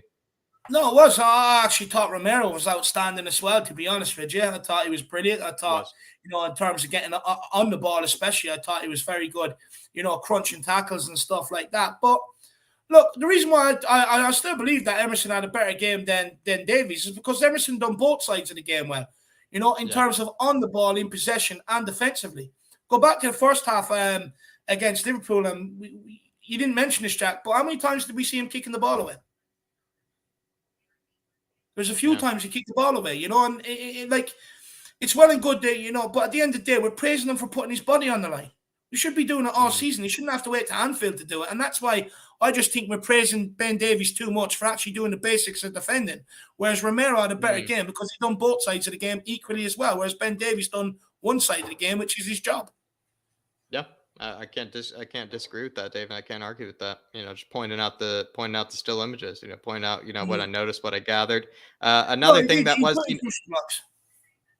Another thing I noticed, though, Dave, was that we're still a bit shaky from set pieces. And KJ Hotspur just put this in the chat, and I think he's absolutely right. Van Dijk at one stage, Dave, and it happened on 2 separate occasions, was allowed to roam completely free in the box. And I think it's because of this zonal marking that we're probably doing in some kind, where our biggest ball winners in the case of Harry Kane, Dyer, and Romero, and Bentancur, they all decide to sit right in front of the 6-yard box, and they let, the players of the other team, Dave, that are their kind of headers of the ball kind of roam free at the top of the box and then eventually roam towards where they are. It seems like, I don't know, I can't, Dave, really talk about, how to defend corners or anything, but it seems a bit strange to give someone like Van Dijk that much momentum, because if there's no one kind of blocking off his run, if there's no one that's, making it hard for him to get to the area that he wants to be in, it seems a bit kind of like you're adding a bit extra risk, if you ask me, because I'd rather have someone like a Sonny even, at least just be standing in his way and at least, be getting in his way while he tries to move to the area he wants to go to win the header, instead of just letting him roam free to where he wants to win the header. It's just a bit strange. We also see how many players we have ball watching on it. Not many people clearly marking the actual player that we're most concerned about, which is someone like a Van Dijk. This was actually this was the one they should have scored. It just didn't get to Van Dijk's head. But this was one where it was the same occasion, Dave, where he actually rattled it off the bar, and it was the same version. Again, there were 2 separate occasions where Van Dijk was roaming completely free and was able to closely, almost put the ball in the net from a set piece. So just 2 separate occasions, Dave, where again, I would say Spurs are a bit shaky from set pieces. It's going to continue happening until you get in bigger defenders. Look, there's a reason why we're going for Pau Torres. He's 6 foot plus, Ben Davies is actually small. He's a very small defender, Jack. We've seen that at West Ham, how small the guy actually is. And for me, I think that, like, look, set pieces won't be rectified until you get players that want to go and win that header. But until you get a bigger team as well, look, one of them was actually one of the only mistakes Emerson made, which is he lost Van Dijk. He ducked down. Yeah, that's right. Yeah. Van Dijk just And he lost him. actually, it almost made it look like he pretended it wasn't his man, anymore, Yeah. actually, after. Yeah. Yeah, I know I what you're stand saying. over here and let it pretend. Yeah, I think that was one of the only mistakes Emerson actually made. But look, it's not the only way you can rectify that, Jack, is in the transfer market. Look, Dyer's a big Yeah. guy, but just doesn't go and attack a ball enough. Like you look at your centre backs. Look how Virgil van Dijk goes and attacks a ball, and look how Eric Dyer goes and attacks a ball. There's a distinct difference there, and there's a reason why Liverpool don't concede as many from set pieces, and why we're so vulnerable from set pieces, and that's why. That's that's I think a that's better that's just example simply would why. be Van Dyke is just absolutely massive. But a better example, Dave, I think would be that guy Dawson, for West Ham, who I actually don't think is a good defender. But that guy is like a human missile when it comes to set pieces. And he's the exact opposite of Moon Ben Boots, Mee where from Burnley. every single time there's a ball floating in the air, it feels like Dawson is launching his body and his head, at it with full momentum and full force every single time. And it's something we just don't see Moon Boots do. And I think that's what really is. And also Dawson, You I can't think, is coach that. Dawson is easily the same height as Derek Dyer, if not shorter. He might even be shorter than Eric Dyer, if I But recall like, too. And Dawson is probably the best header of the ball in the Premier League, actually, when you think about it. yeah, and look, Ben Mee's The guy another has like example. 4 or I mean, 5 Premier League goals, I think. He has like 5 yeah, Premier League goals this season from, headers. Yeah. Ben Mee's another example against Burnley. And me. Where they bet Yeah. us. He took two exact same set pieces and punished from one of them. And look, that's the difference between us from set pieces. And we very rarely win the first header, the first contact on the ball when it comes into the box. Very rarely. And the reason why is, like, you can't teach Eric Dyer to have that aggression and that desire to Yeah. want to go and be the first one to win it. You can't teach it. You've got to have it in you. And that's why you've got to go and buy it this January. That's why I still say you improve on Dyer, you improve on Ben Davies, because you can't have a decent team and go with them next season, but still be vulnerable from set pieces. You just Yeah. can't do it. We've been done time and time again this season. In fact, set pieces is another one you can go and count up. There's games that have been decided by these. And if that wasn't the case, again, we're comfortably inside top three. So for me, I mean, it's an area you got to sort out. It cannot keep continuing, and there's big differences. You look at Kanata, Van Dijk, the size of the guys. They're running in with aggression and intent to try and win that ball. Our players aren't, and it's that simple. That's why we score barely any from set pieces as well. Yeah, absolutely, Dave. Missed opportunities, I thought, was another big, kind of theme. Of course, that's always going to be a theme, though. You're always going to have missed opportunities. But this one, I thought maybe more so than ever, Dave. But one of them that came from that Højbjerg chance we were talking about, where Højbjerg led, a counterattack. And then he passed the ball off to Harry Kane here. This one was kind of probably not the biggest one. I think this one we'll just do right away because it really wasn't the worst of any of them. Harry Kane, in my eyes, it was right in the beginning of the game. Harry Kane seemed to take a bit of his time to let the ball go across him. Sonny then seemed a bit impatient, with his run, then making a run in behind and then just wasn't, realizing that he was offside. Harry Kane plays the ball to Sonny. Sonny's offside.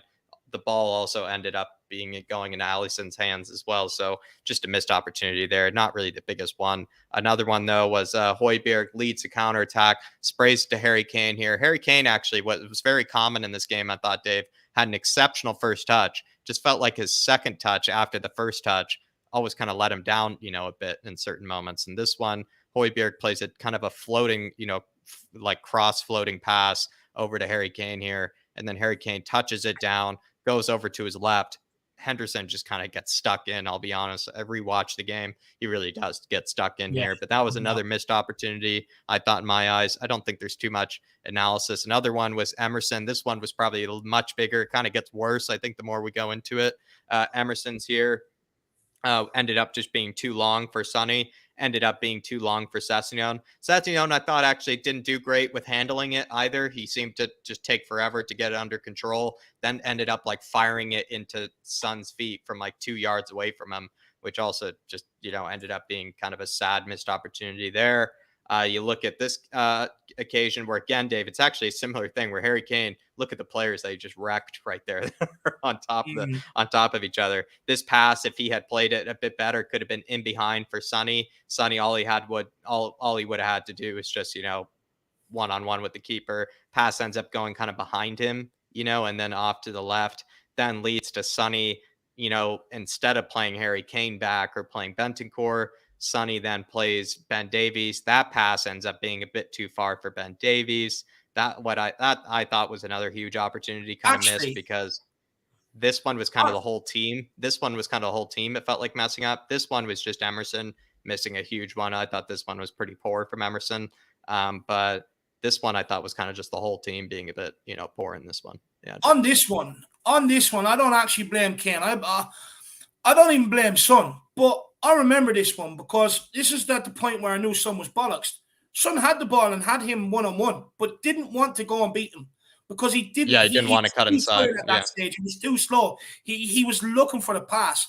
And look, even when Ben Davies got the ball here, Son does the right thing, plays Davies in.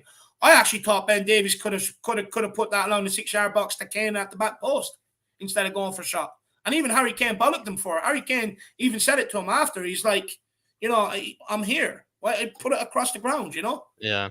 I think it was like, maybe then it was just bad on Ben Davies because maybe the pass was good. It looked like it was a bit too far for Ben Davies because he was like stretching for it, when he tried to play it. But maybe it's just Ben Davies just being a bit clumsy in that situation. Another one here, Dave, was another kind of Emerson cross. This one, actually, he does find his man. And Dave, this is what I'm kind of talking about. This one, Harry Kane's first touch was that exceptional first touch. First touch. He could have maybe hit it first time. I think that would have been harder, but he could have tried to. But he decided to take this touch. His touch after that really let him down, because then what happens is he then has to take a third touch. That third touch then makes it so that I think it was Conte or someone ends up getting the block. But if he was able to get this maybe a bit out of his feet, I think a bit quicker, that could have been an exceptional opportunity to go, I think, 2-1 up. And then as well, the final one, Dave, and maybe this is the one to talk about, Højbjerg's. Maybe, Dave, this is the one to ask. When I rewatch it, and I continue to rewatch it, I understand where everybody's like, go for goal. I see where Højbjerg's coming from to try to square it. When I actually rewatch it, Dave, I think where Højbjerg hurts himself, he's caught in two minds. Almost keeps his head in the hot. He almost looks up at the ball for too long, if you know what I mean. Some players, if you've ever seen, they kind of even look down, look to see where they are, before they look up and find the ball again. It felt like, he was just tracking the ball the whole time. And so that put him a bit off balance, because when I rewatched it, Dave, it felt like Højbjerg was just, originally he was going to get there, but then he almost backpedaled, right? And he lost a bit of momentum.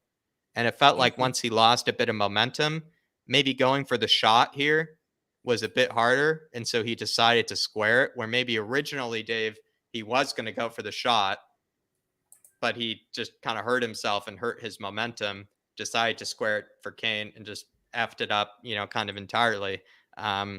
But I don't know, Dave, what are your thoughts? Because when I rewatched it kind of frame by frame, it just looked like Højbjerg actually stumbled a bit and then lost all his momentum, and then felt like he couldn't actually try to head it past Alisson, because he is still 6 yards out from here. So you really do have to get a bit of, momentum on this header. You really do have to power it past Alisson here. So he decided to square it, and the square wasn't good either. So I think it's just Højbjerg actually originally was going to try to finish it, Dave, but then he just kind of effed up, his footwork and decided to just square it instead, and then mess that up too. I think he was caught in two minds, to be honest with you, Jack. Yeah, look, exactly. He's done everything right on the build up to it. I mean, even keeping himself on side, that's a runner striker would be very proud of. Interestingly enough, this ball actually comes from Harry Winks. But look, I look back at that opportunity a couple of times, and when the ball kind of comes to contact and meeting his head, that square ball isn't on. That defender has it covered. He's got to go for goal. He's got to try and force some sort of save out of Alisson. All he's got to do is leave that then for Bergwijn? Maybe Bergwijn has to tell him to leave it then? Because he can leave it for Bergwijn. He can leave it for Bergwijn, but for me, he's just got to put that header near post. Just direct it towards near post. Look, it's it's hard to blame the guy. He's never in these positions. Never in these positions, you know. For me, I just think he got caught in two minds. I thought he was probably trying to be a bit too clever by squaring it to Harry Kane, to be honest with you. And look, even when he did Yeah. square it, the header was behind Harry Kane. You know, it wasn't good for me. I think he should have went for goal. To be honest with you, I can understand Yeah. him, you know, wanting to square it and give Kane the responsibility to maybe perhaps get the winner and put the opportunity to Kane. I mean, if anyone's going to put something away, it's going to be Harry Kane, isn't it? But I Yeah. mean, for me, I just look. He just got it wrong. He just got it wrong. Look, I'm not surprised though, because some of his decision making against Leicester and, you know, in the final third, it's like he gets caught in two minds. And look, it is what it is. I'm not going to brave on Højbjerg. I'm not going to fucking sit here and tear him down. It is what it is. These things happen in football. And look, overall, he had a good game, and it's just one of them. Like as you said as well, there was a bit of backpedaling going on as well. But I think It, that was part of his mistake, I think is what I meant. mm, You know, I think he tracked the ball, you know, kind of too much. If that even makes any sense, Dave, or like the ball was in the air for a pretty long time. It makes sense because it was a Harry Winks, you know, pass, Dave. So it's not going to be hit with a lot of force. Ellie says he just So didn't it want to give things the assist. Mm. probably Ellie. But the ball was in the air for quite a while, and it felt like Yeah, Højbjerg, Dave. He had to still move like a total of like 7, 8, 9 yards, yeah. you know, and so he was moving while looking up, and he think he was doing that for too long, and he might have just clipped his heels together or something, you know, because when I rewatched it, he kind of stumbled it just a little bit, and I think when he stumbled a little bit, he lost all that momentum that you would get to be able to, you know, power the header, and then he just felt like I got to try to cushion this to Harry Kane instead because he Mm, probably thought that there was no hope for him to try to finish it with his head any longer. So I think he kind of hurt himself maybe when he was trying to mm. track the ball, He was you just know, caught in two originally. minds. He was just caught Yeah. in two minds. It happens. Look, it's last minute at Anfield. You know, he's thinking I'll go for goal, but well, I don't really score many goals, so I probably should square it to Kane. You know, because if I miss, I'll get a Yeah. bollocking. So he goes to square it to Kane. He's just caught in two minds. It happens in football. These things Yeah. happen. Look, the Yeah. only thing I will say is that that decision making can't keep happening. That has to be rectified. Yeah. Yeah. I But I agree, give him the Dave. It benefit really of the does for doubt. the future.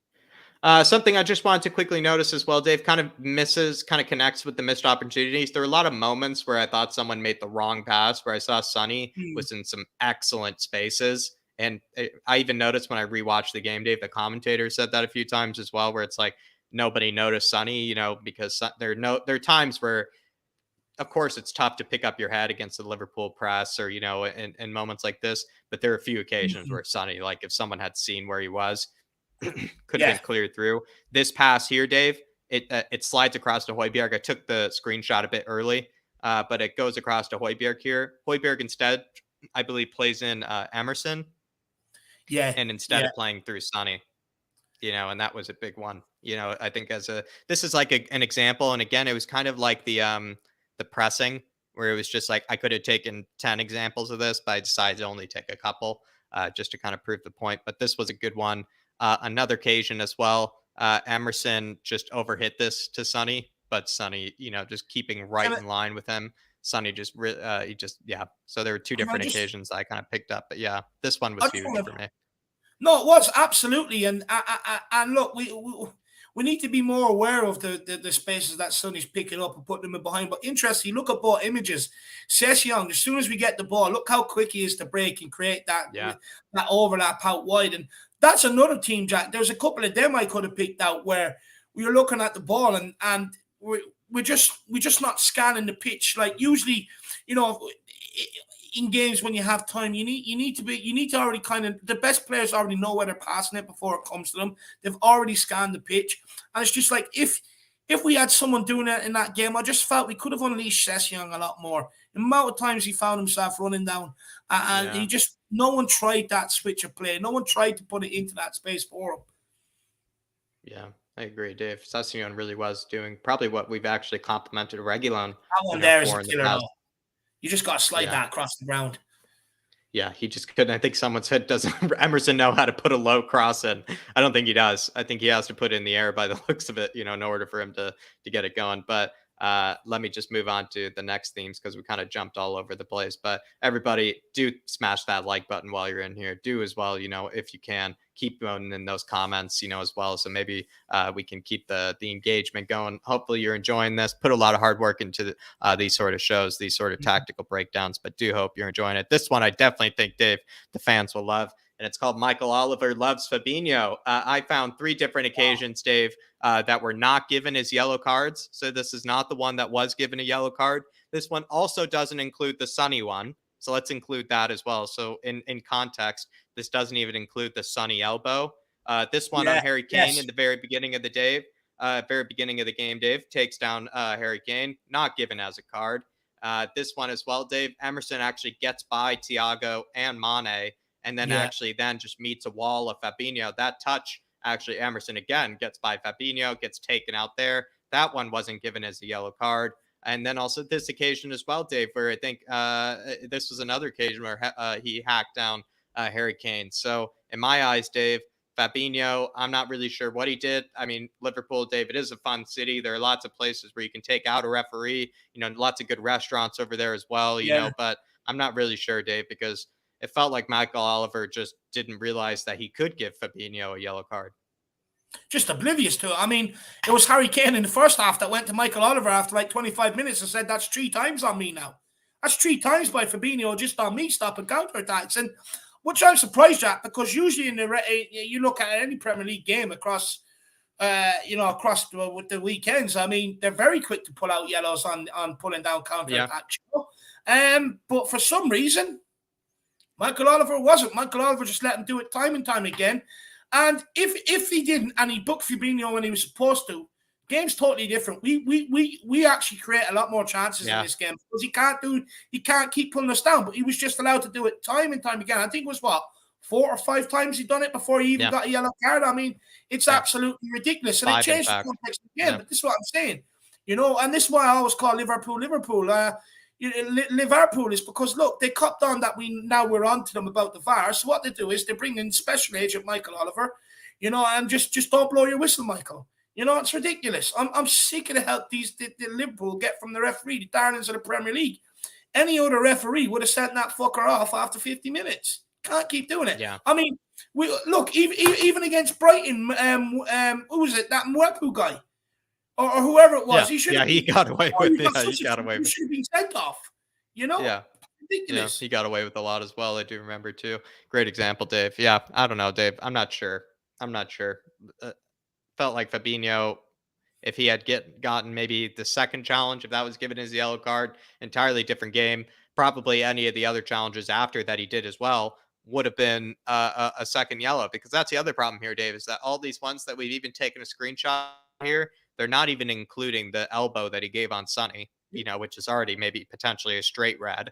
But you look at these are all yellows as well. When I rewatched all these, Dave, I was like, that's a yellow card. That's a yellow card. That's a yellow card. And they didn't give for any of these, Dave. And when Harry Kane, like you said, Harry Kane was fouled and he told the ref, that's the 4th one. Referee doesn't give it for the 4th one, gives it for the 5th one, the 5th challenge that Fabinho puts on these players. So you really think about it as well. I think, Dave, what was it? 8 fouls Spurs committed and Liverpool committed 12. Liverpool had 65% of the possession. How on earth did they commit 12 of the fouls?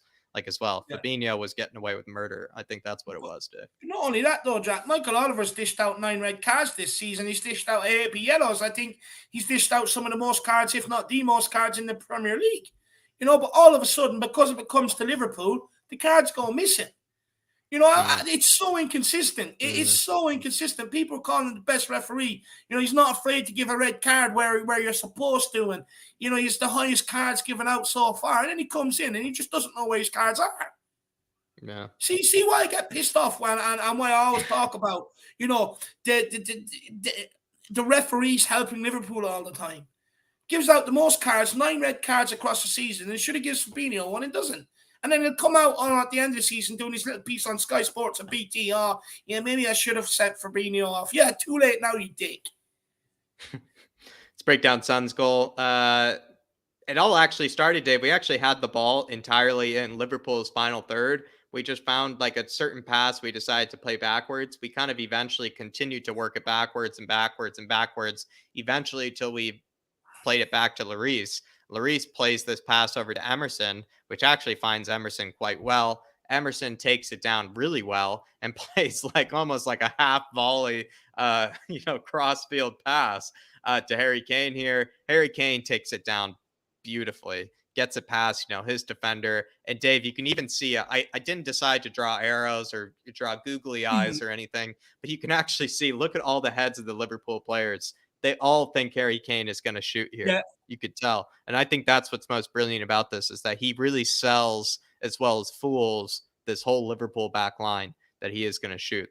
All of their heads are positioned at him, thinking that he is going to shoot instead of thinking about this pass there, which I think is really excellent and really, honestly, really well done by Harry Kane as well. Plays that pass to Sessegnon. Sessegnon has nothing, else to do other than just play it across the six to Sonny, and it's a goal. But Dave, I mean, it's an exceptional team goal. It was definitely the better of the goals for sure. But maybe, I don't know, of all the moments, what do you think is the best part? Lloris's pass certainly is very important to Emerson. Often we can't rely on Lloris to, play a pass like that. Emerson, I mean, I've never seen him ever do that. I don't even think you could ask him to do it again No, if he really tried. that's one And of then them, one Harry in a Kane, hundred. Kane's touch, as well as taking it down to play Sessegnon. I think it's probably one of those three. It's either Harry Kane's moment, Emerson's moment, or Lloris were just absolutely crucial, to this goal. Actually, Nah, that's what I think is funny. All the passes to the goal, you would say the passes to the pass to the assist were the harder parts. The assist was probably the easiest part. The goal was probably the easiest part, but everything to get to that moment was actually the harder part, I would argue. look, first of all, why is Emerson on that side? It's complete luck. He should never be there. But look, it was a good pass for Emerson, but look, I don't think he meant it. I'll be honest with you. Look, it came off, but he kind of shanked it. I don't think he wanted to get the height on he did. But for Harry Kane to hold him off and pluck that ball out of the air and then draw Mm, them all towards him that's what makes the goal, Jack. That's what makes the mm, goal. To be honest with you, yeah, and look, he was trying it all game long, Harry Kane. He was being absolutely battered by Liverpool players. Every time he touched the ball, there was Liverpool players straight in on top of him. And here, they're all thinking Harry Kane wants his golden moment. Let's all get down. Let's all close him down. I understand that. I mean, the way they see, and we've all said it ourselves against the likes of Brighton and Brentford, you close down Kane, you stop Tottenham. And, at the end of the day, he could have been selfish. He could have went for the shot. He didn't. He feeds Sessegnon. Right option to do as well. I would have been angry if he went for the shot, but he done the right option. And to play the right option when you're starving for goals, it's a hard thing to do, Jack. And he done yep, it. And then Sessegnon, look, if I was Sessegnon, I would have just blasted that towards goal. I wouldn't have even looked in Sonny's direction. So for him, yeah, have sure. that composure at Anfield away with a young age and just spot Sonny and execute the pass. Very good from Sessegnon. Very, very good. Because I would have just ballooned it towards goals. I would have just Really, yeah. absolutely careered that towards goal. Agreed, and he actually has received, I think, a similar pass. I think it was against Leipzig or whatever, and he scored it. So I think you're right, Dave. Mm. Yeah, plays it across to Sonny, left-footed tapping as well. I must say, Dave, again, Sonny with another left-footed goal. I think was also funny as Stop well. padding with that one. He's showing off. He stopped padding. He could have went for it with Yeah, the it right. really was actually because I don't even know. It looked like it would be easier to finish it with the right, with that one as well, and he finished it with the left.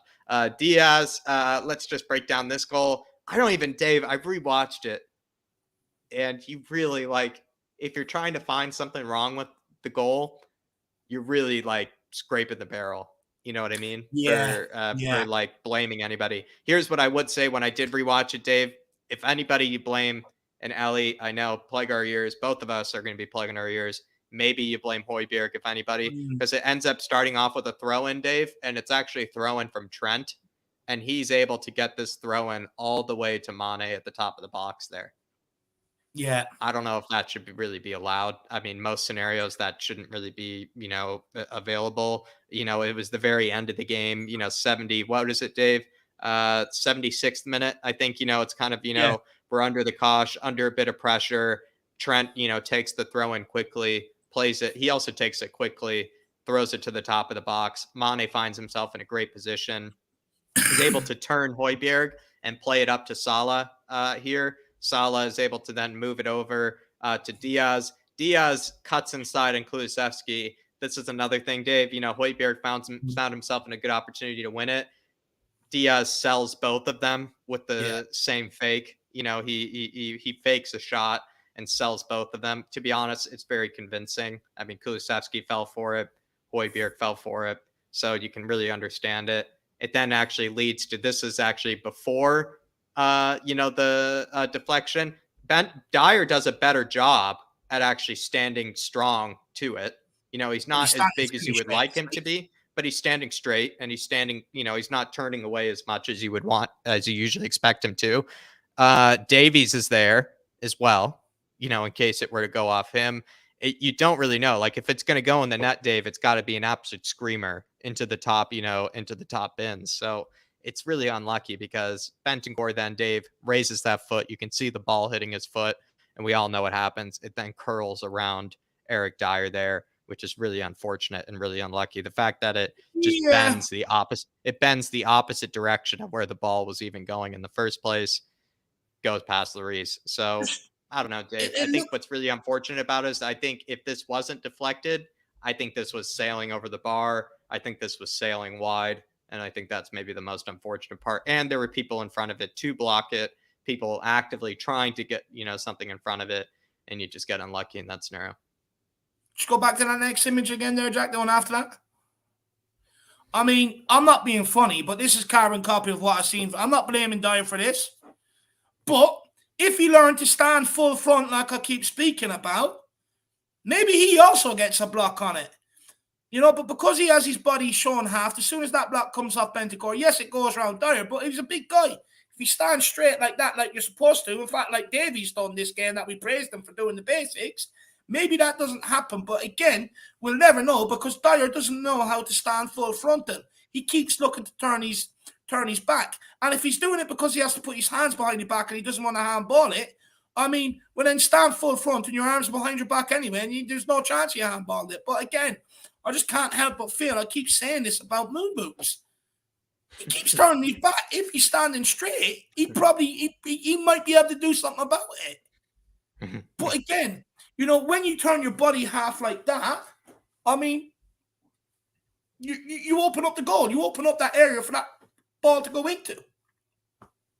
So I'm not blaming Dyer, but I can't help but just look at this, and it's the same image we pulled up against Brighton, the same image we pulled up against Leicester last week, same image we pulled up against Man United when, Cristiano Ronaldo took a shot. It's just a bit of a piss take at this point, to be honest with you.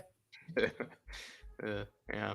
Well, I don't know. I think it's still just, you'd be hard pressed to really blame anybody, I think, for it's just really that unlucky. But I agree, Dave. Maybe if he was just a bit bigger, if he really was taking what you've been saying for the past few weeks and the past few games to heart, we'd probably be talking about a different game here. But it really is, like I said, Dave, you really are scraping the barrel if you are trying to find, any sort of real blame for anybody on this goal. I just think Diaz gets so lucky because I really think that shot is sailing wide, if you ask me. But the stats, let's finish off with the stats, everybody. While we're finishing off, everybody, keep getting in your comments. Do hit that like button if you happen to join the show. Grab that membership if you enjoy all the different type of content that we put out there. Everything from the Stats with Jack, fan shows, discussion shows, the pre-match build-up, to the watch-alongs and everything, all that sort of stuff. If you enjoy this kind of content, do grab that membership. It really does help us out as well. But going on into the stats to finish off with, Højbjerg on the day played the second most progressive passes forward, played the most passes into the final third, played the second most long passes completed, Dave, and actually was 9 for 11 for long passes completed. Højbjerg, which is very impressive. Shot creating actions had the third most. Ball recoveries, which is any loose ball around the field, had the second most recoveries there, and then also had the tied for the first most pressures as well. Højbjerg, I thought, had an excellent display, and it's just really disappointing because he had basically an 8 out of 10 performance, but just again, could have had a 10 out of 10, could have had a 9 out of 10 had he maybe put that chance away. And it's the same thing with Leicester. Basically, I know we won by a lot with Leicester, but he found himself in similar opportunities there where he could have probably had a goal or an assist too. It's just a bit disappointing. Højbjerg plays so well throughout the game, and then when he's given the opportunity to reap the rewards of all his hard work, he seems to not be able to take it. So I do feel bad for the guy, and hopefully he's able to take it maybe against the scum if it's presented to him. Bentancur tied for the most successful pressures as well. Actually, shoot, I forgot to edit in the stats on this one, but I did get the rankings in. Second most progressive passes, second most progressive carries, third most tackles and interceptions, tied for the most blocks as well. But Sessegnon, Dave, I thought had an exceptional day. He actually had the most tackles and interceptions on the day as well with 6.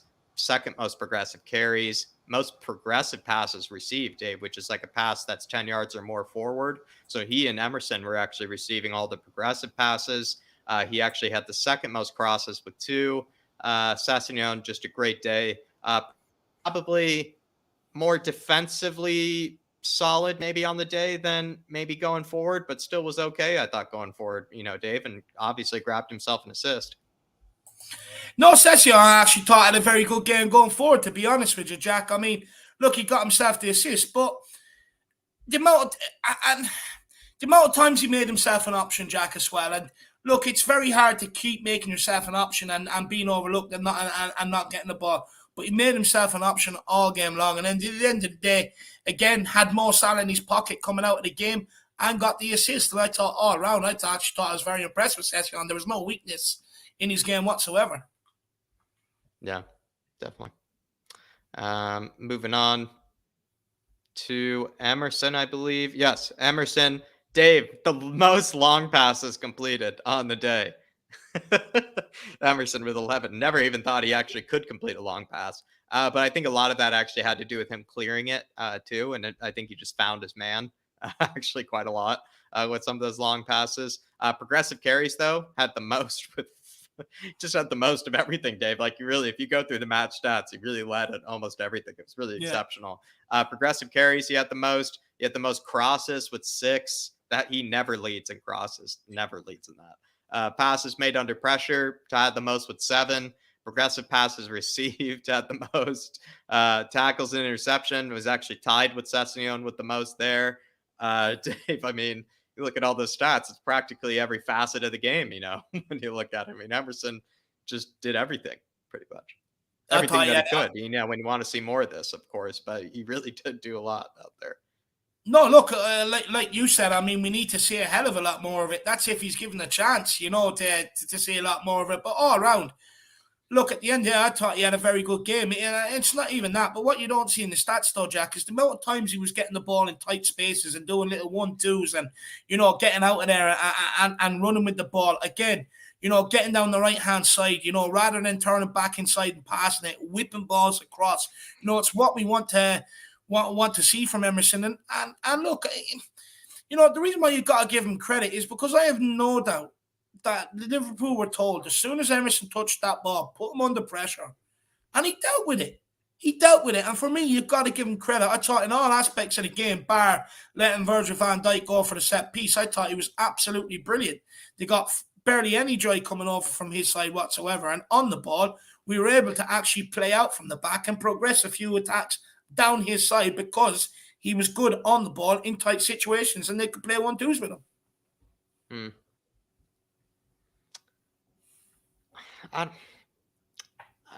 What do you say, Dave? Like, I think Emerson, like, as good as this performance was, is it replicable against, like, I don't know, a Bournemouth next season or a Fulham next season? I'm not sure. I think he only replicates these sort of performances against, like, a Man City or Liverpool. And that's maybe the funny conundrum about Emerson, is that maybe these sort of games where there's space, where he has to do both sides of the game, where he has to be really switched on and really up for it, are the games where he plays best. But when you have to ask him to break down, a deep lying West Ham team, he's going to be deeply frustrating. Do you know what, Jack? Look, even when he had that good game against City, he had a good game because it was defensively. He wasn't really that good on the ball. But if you look back against Leicester, you look back against Liverpool, the guys improved on the ball technically the last 2 games.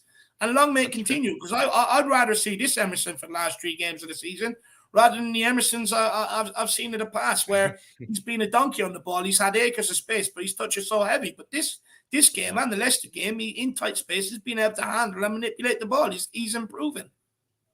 Yeah. I don't think Yeah, it good has too answer. much to do with the opposition, to be honest with you. Because at the end of the day, like Emerson's biggest problem was he couldn't control the ball properly to be able to get a crossing in the first place. And we just couldn't rely on passing the ball to him. But over the last couple of games, you could rely on him. You can get the ball to him, and he can handle the ball. And I think that's the biggest difference. I think if he can continue what he's done against Liverpool and Leicester into next season, I think it'll be fine. But I think the biggest difference, and I get why people say, "Oh, can he do it against teams that play a lower block?" If you really think about it, in his position, he actually gets a lot of room against teams that play a low block. You get a lot of ball. Like you get the ball out to him quicker, right? He has a lot of room to get the ball under one touch, first touch out of the boot, out of the foot, and whip across him. But he hasn't been able to do it because he's been poor technically. But that has improved. Yeah. Yeah. Ben Davies, second most tackles and interceptions on the day. First most, or the tie for the first most blocks. Second most block shots. First most interceptions. And then also second most clearances actually made on the day as well. I thought Ben Davies had an exceptional defensive performance. On the defensive side of things alone, I would say second best, if not best, of the back three. I thought they were all exceptional though, so there really isn't, I think, much of a need to compare. But he certainly against Salah made some game-saving blocks, that's for sure. Harry Kane had the most players dribble past on the day, and we even saw a few of those screenshots where he just left people to waste on some of those dribbles as well. Most shot-creating actions, which is basically a way of saying the most chances created. Most progressive passes, which is a pass 10 yards or more forward. Second most progressive carries, which is a pass of or a carry of 5 yards or more. Most key passes, which is a pass leading directly to his shot on goal. And then passes made under pressure, also had the most. Didn't have as many shots and probably could have done better with one of them that we pointed out. But the link up play was there from Harry Kane. And it probably still could have even been better from Harry Kane on the link up play, but it still was exceptional. And that just shows how good he is, that we know he could have been even better, actually. But still, I mean, the stats show that he still helped out a lot in terms of the link up play. Yeah, 100%. And look, I get people can say he can maybe do a bit better, but it's hard when you're playing up on your own against three midfielders or against three players, Fabinho, Van Dijk, and Konate, three big boys. I mean, that's no easy task. You're being jostled about. You're being like, as soon as he gets the ball now, people are straight on him. And for me, look, some of them stats first in it all. I mean, it's clear to see that anything good going forward, he was mainly at the heart of it, And look, for me, I think he had a decent game against Liverpool. He probably could have done a little bit more on the day, but at the end of the day, when you're up against Fabinho and Van Dijk and Liverpool were just taking him out at every single opportunity they got, and the one opportunity they didn't take him out, he made them pay for it. And I hear a lot of people, especially after games, but you had like a 50 something percent passing accuracy. That's well and good. But tell me the lengths of the passes he's made if you're going to compare him to other players. Compare the length of the passes that Harry Kane makes. Compare the difficulty in the passes Harry Kane makes. It's a lot more difficult to play balls from a deep in behind the players than what it is, to play a 5-yard ball to someone's feet and stuff like that. So let's start talking about the types of passes he's making, the range of passes, the length of passes, the difficulty of the passes. Of course, in some games he's going to have more of a less of a complete pass accuracy because he plays the most dangerous passes on the pitch. Well, that's kind of what it is right there, Dave, is that he plays the most dangerous passes on the pitch and he doesn't get the ball nearly as much as anyone else. And so when you look at it, when he picks up the ball, he's not there to make a sideways pass, to make up the numbers.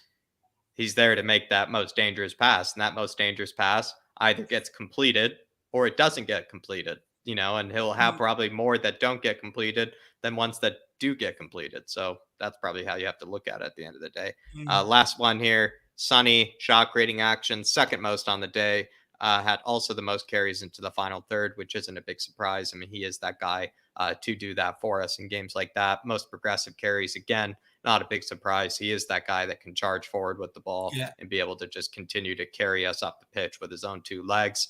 Key passes, most on the day as well. And then passes into the penalty area, second most, which is something he's actually been very good at this season, and actually playing passes as well as carrying the ball into the penalty area. But a very good day for Sonny. Moondog, I do have to email my man. I am just going to get back to you as soon as possible. I do promise you, brother. I do promise you, brother. Sorry about that. I'll get back to you, brother. Big up, Moondog. Big up, Moondog. I just want to touch on Sonny there quickly, Jack. I mean, look, for me, he's well and truly come out of Kane's shadow, and he's now right up there beside him when you talk about Son and Kane now. And for me, look, maybe not his best performance going forward, but I have to say the amount of work that this guy put in was unbelievable defensively and going Yeah, forward. if I had the running numbers, I wish I had the running numbers. Yeah, I'd say they're probably triple of what we're used to seeing from him. And for me, I think, look, his work rate he needs to be praised for, because this is a guy that he excels going forward, he thrives going forward. That's where you see the best one. And I've seen players, before, wingers, attacking players, being asked to do the defensive duties, and they usually, they can switch off, and the time they switch off, it cost them. But Sonny, all game long, stuck to the task. And then when we did break, he just broke forward, sprinted forward to create that options. And it's the unselfishness of Sonny's play from the Liverpool game. I think he actually deserves a lot of praise for. But then when that moment arrives, Jack, and I was buzzing for him, because I wanted him to score at Anfield and Mo Salah not to score, to say, I'm coming for you. There's now 2 goals in it. Some guys 20 against Liverpool at the weekend. And I was buzzing for him. And it's kind of what his whole defensive side of the game deserved. He deserved that tap in. He deserved it, And you could see when he came off, he had nothing left to give, because we broke away before that. And usually you see Son drive at his man, take him on. But you could see he just didn't have it in him to do it. But for me, I think we definitely need to praise his unselfish off-the-ball work against Liverpool. Absolutely. Absolutely, Dave. Lessons learned. Højbjerg, he's just let himself down, I feel like, with the final touch of the ball recently, Dave. He's had exceptional performances. Sorry about that. Let's get to Rob Coin super chat here. He's saying, big up, lads. Not trying to take you off point if we do. If we don't, need about 6 new signings either way, and keeping Kane. Should have took all 3. To be honest. Yeah, Rob, I mean, I think we did everything in this world to get all 3 points, to be honest. Like, I don't know what we could have done differently to get all 3 points. I think even the goal that we conceded, we even pointed out, it's like, how much can you even really blame the players, for the goal that was conceded? So they just got extremely unlucky. I think we could have done a lot better with certain opportunities, and also with the amount of missed opportunities that we brought up, and showed today, Rob. It does show that we could have done better there, but I think we did everything in our power to get all 3 points. We just fell a bit short, which is always, really sad to say, but it doesn't distract or it doesn't detract from that performance, which I think was really quality and a performance that we should be proud of. In terms of the players getting in, I mean, 6 players is, I think, the bare minimum, Rob. And honestly, for this summer, I think it's a bare minimum 5 players. Even 6 is still feels like the bare minimum. And I think Conte is going for at least 5 to 6 signings this summer. So I've been told, or so I've been reading as well, Rob. And if you really look at the entire squad, it's going to take probably 8 signings to really fix everything, truly. But 6 signings is the bare minimum this summer, my man. And with those 6 signings, we probably would have that player that we could have brought on that maybe would have been in that Højbjerg chance, that maybe could have put it away, like a Milinkovic-Savic, maybe could have been that guy in that opportunity, someone else that could have done it. So I'm totally with you, Rob, and really do appreciate support. And I mean, that's the whole point of the super chat, my man, is to, take us off point, get us to what you want to be talking about, my man. Yeah, no, big up, Rob. And look, for me, I actually think Haaland now going to City, which I think it's more or less done deal. Where does Kane go? He's not going to go to United, because that project's even bigger than what we have. That's a backward step. Not going to go to Newcastle, because, again, it's a backward step. And at the minute, I think we keep Conte. Kane stays. I also think you might see a Harry Kane new contract this summer, because, Tottenham will want to tie him down to a new contract at all costs. And if you're Kane, Haaland's gone to City. Where do you go? From what I hear, he doesn't want to go abroad. He's not interested in really going abroad. Wants to stay in the Premier League, and City was his only option. And now that they've got Haaland, I think he stays. And look, but at the end of the day, I always believed if we back, look, all rumours are is that all money is going to go at improving the senior squad, and they're going to give them every resource possible. And I think that'd be enough to keep Kane and Conte. And look, we've also got to remember we've got assets still to sell. The Celso, you've got Ndombele, Carter Vickers. You could easily get rack up 50, 60 million there alone from them, let alone what they have to spend on top. And then you've also got Harry Winks who can be sold, Sanchez if you want to sell him, Roden if you want to sell him. So there's a lot we can do this summer. I actually predict this summer's going to be very, very busy. But it's all about getting the players in. It's well and good getting them out the door, but you've got to get the quality in. And look, 5 or 6 players, and if you get 6 players, 4 or 5 of them hit the ground running, we're challenging on all fronts next season, Robbie. Big yourself up, Big brother. up, Rob. Big up, legend. Absolute legend, Rob. Really do appreciate it as well, my man. And honestly, great talking points as well, Rob. And probably something that'll be brought up plenty on a Kinnicky Answer Me. But yeah, Højbjerg just has probably let himself down. I think he let himself down in Leicester with a few different chances, or against Leicester with a few different chances, as well as some other points too. And this one was another classic example of it. And he's had exceptional performances. And like I said, he has it all in front of him to be the hero. Everybody would, realize, oh, wow, Højbjerg, I didn't realize, oh, what a great game. He's been really, coming into the fold for us. And he's just missed out on those opportunities in my eyes. I feel like, Dave, Højbjerg, to really grab, the fans, and really grab, the love. And maybe that's why the Højbjerg, is so divisive. It's because of missed opportunities like that, you could say.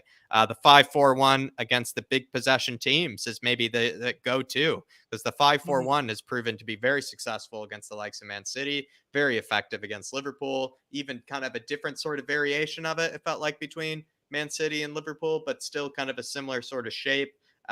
So I think maybe the go-to in terms of, coming up against those bigger teams. Emerson, and also we were thinking that the 5-3-2 was better against those teams. The 5-4-1 5-4-1 is proving to be plenty capable as well, and maybe a bit better for getting players forward. It feels like with the 5-4-1, we had an easier time transitioning and getting players forward than we did with the 5-3-2. Emerson and Sessegnon, solid defensively, and we've been waiting for that because more recently they've been both a bit shaky. They've been both, a bit kind of left wanting, and so it's good to see them have solid defensive performances. Set pieces, I think, are still a concern, and I think they will forever be a concern until it's addressed in the transfer window, like Dave said, and then missed opportunities come back to hurt you. And I think that was the case with the Højbjerg thing, because Dave, I don't even know if it was the Højbjerg chance. It's kind of like we had opportunities before Luis Diaz even equalized. We had opportunities before Sonny even scored the first one. So it's not even just the Højbjerg one. It's other ones that we pointed out as well. Emerson could have played a better cross on 2 different occasions. I think there was one where Sessegnon hit one off Sonny, and he could have hit one off Sonny. That was poor. Harry Kane had that touch from that Emerson cross, had to take a third touch, gets blocked. You just look at a few different occasions where we are in the right opportunity. It's just didn't have that bit of quality maybe to help us get through it. And sometimes those just come back to hurt you. And the way that it came back to hurt us this time was just with a really unlucky goal to concede. And I think that's what maybe hurt most, is that it felt like the defense did enough. The defense did enough for a clean sheet. In my eyes, I thought they did get a clean sheet, really. But that's why you probably do feel like those missed opportunities come back to hurt you, because you can even have a stupid goal go in that has nothing to do with anything you did wrong, and it can still be 1-1 at the end of the day. So that was the last little point there. Yeah, no, 100%. Look, it's like the home game. We'll be left with what ifs from the game. Again, in the home game, we had chances to take the game. But look, it is what it is. You can't sit there and reflect on it. It's not the chance that is going to cost us top 4. The damage was done before that. But look, at the end of the day, all in all, Conte pulled a tactical masterclass against Liverpool, completely nullified one of the best, if not the best attacking team across Europe, reduced them to shots outside the box, but also not so defensive that we couldn't create anything, and we could. And on another day, we could have easily won. I thought we were the better team and probably could have come out with 3 points, but all in all, a great point at Anfield, Jack. Yeah, it's still a great point. That's something I'm very proud of the boys. It's hard for me to be upset after that performance, Dave. Like, I kind of was still left wanting. Like, I still was just like, geez, like, how did we not get out of there with 3 points? That was the only thing, was like a bit of a sour taste in your mouth, where you're just kind of like, how did we not get 3 points, but you still can't, I don't know, Dave. I've seen people be mad at certain players at the end of this game. I just couldn't Mm, find that within myself. Like, because I just thought everyone played at least a 7 out of 10. I don't think mm. there were any sixes out there. And so why would you really berate into the players? I just think credit where credit's due. We love to say that over here.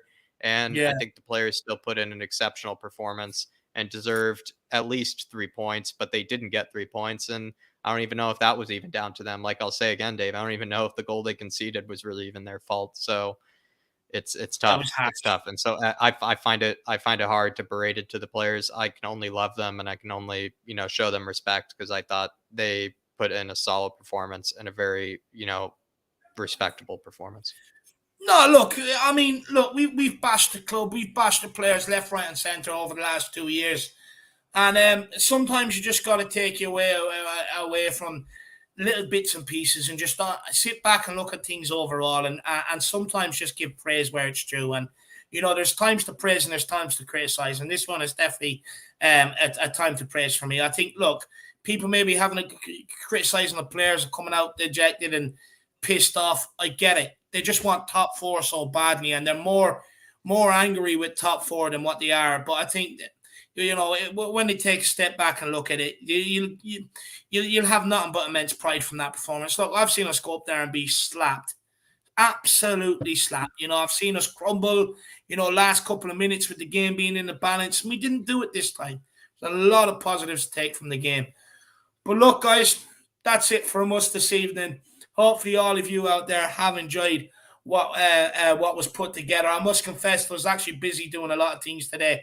So, in fairness to Jack, he actually put all of it together today. Usually, I give him a lot more of a helping hand. I send him over a lot more images and stuff like that, but I couldn't this week. So, guys, all the credit goes to Jack. Anyone that does tune in and watch this after, you can. There's a thing called Super Thanks. You can still Super Thanks us. Someone used that feature. I'm dying to see what happens with it. But I want to say a massive thank you to you guys out there as well for tuning in. These shows are absolutely nothing without you. This channel was absolutely nothing without you, the fans, and I've constantly emphasized that from day one to now. And even if this channel ever does take off, I'll still emphasize that it's not without you. And I realize how lucky I am. And a massive thank you to everybody who has supported us financially as well. It really does mean everything to us, and it really does help us. But Jack, I mean, before we end off, where can people find you, my man? I'm flat cap this week. Probably some scout reports, going to be able to eventually start cracking into, the videos that take a lot more work to put into. But of course, this is a big, big week for us, everybody. So I don't really imagine us doing anything else. You got to go to Mass, Jack. You got to get your prayers in. Definitely. Absolutely, Rob. There you go, Pete. But I feel like maybe we might be able to do a live show with Darius this Wednesday. Might be Spurs related, might not be, depending on whether we want to take our mind, off of the big game the next day. But yeah, everybody do head on over to Flat Cap Euro Talk. Like I said, the playlists are all organized for you. Lots of players that have been even mentioned in the comments, are of course, going to be on that channel as well. It's a great place to recommend me any sort of players that you think could fix maybe some of Spurs' issues. But yeah, everybody, scout reports coming out, as well as I think we're probably doing a Darius live stream on this coming Wednesday. Now, there you are, guys. And look, transfer windows coming up. The rumors are heating up. We'll be getting to some transfer stuff on this channel as soon as the end of the season is finished. So we'll be doing a lot on transfers then, guys. But look, there's going to be a lot of links to players. Some you may be like, who's that idiot? Well, there's only one place that'll have that covered, and that is Flat Cap Euro Talk. So that's why you need to get on there and get up to date with everybody that we'll be looking at this summer. And look, guys, we keep saying it. We want to see so many people with membership badges beside the name. A bit like Catman Jess, Daniel Larson, Rob Coyne. And all it does basically is it just gives us a bit of security. It's just like if everybody grabbed a membership, it means we could just securely do this every single month without having to worry about where's the money going to come from to do this and for that and everything else. It's a massive help. So, guys, if you do have it in you, just grab that membership. But look, we'll see you all back here tomorrow for the fan show, the build up to the big one, the filth, the North London Derby. No doubt we'll have so many great guests on, and I want to hear from you. So we'll see you all back here tomorrow for that fan show. Come on and let us know your thoughts leading into it. Make sure you smash that like button, smash that subscribe button, get your comments in. Let me know and Jack know if you think there's anything we missed that we can add to these tactical breakdowns and stuff like that, because we want to make the very best content for you guys, and we want to just be better than everybody else, in all honesty. Whether that ever happens or not, I'm not sure. But get your comments in, let us know. And as always, come on, you Spurs. Come on, you Spurs. And in Conte we trust.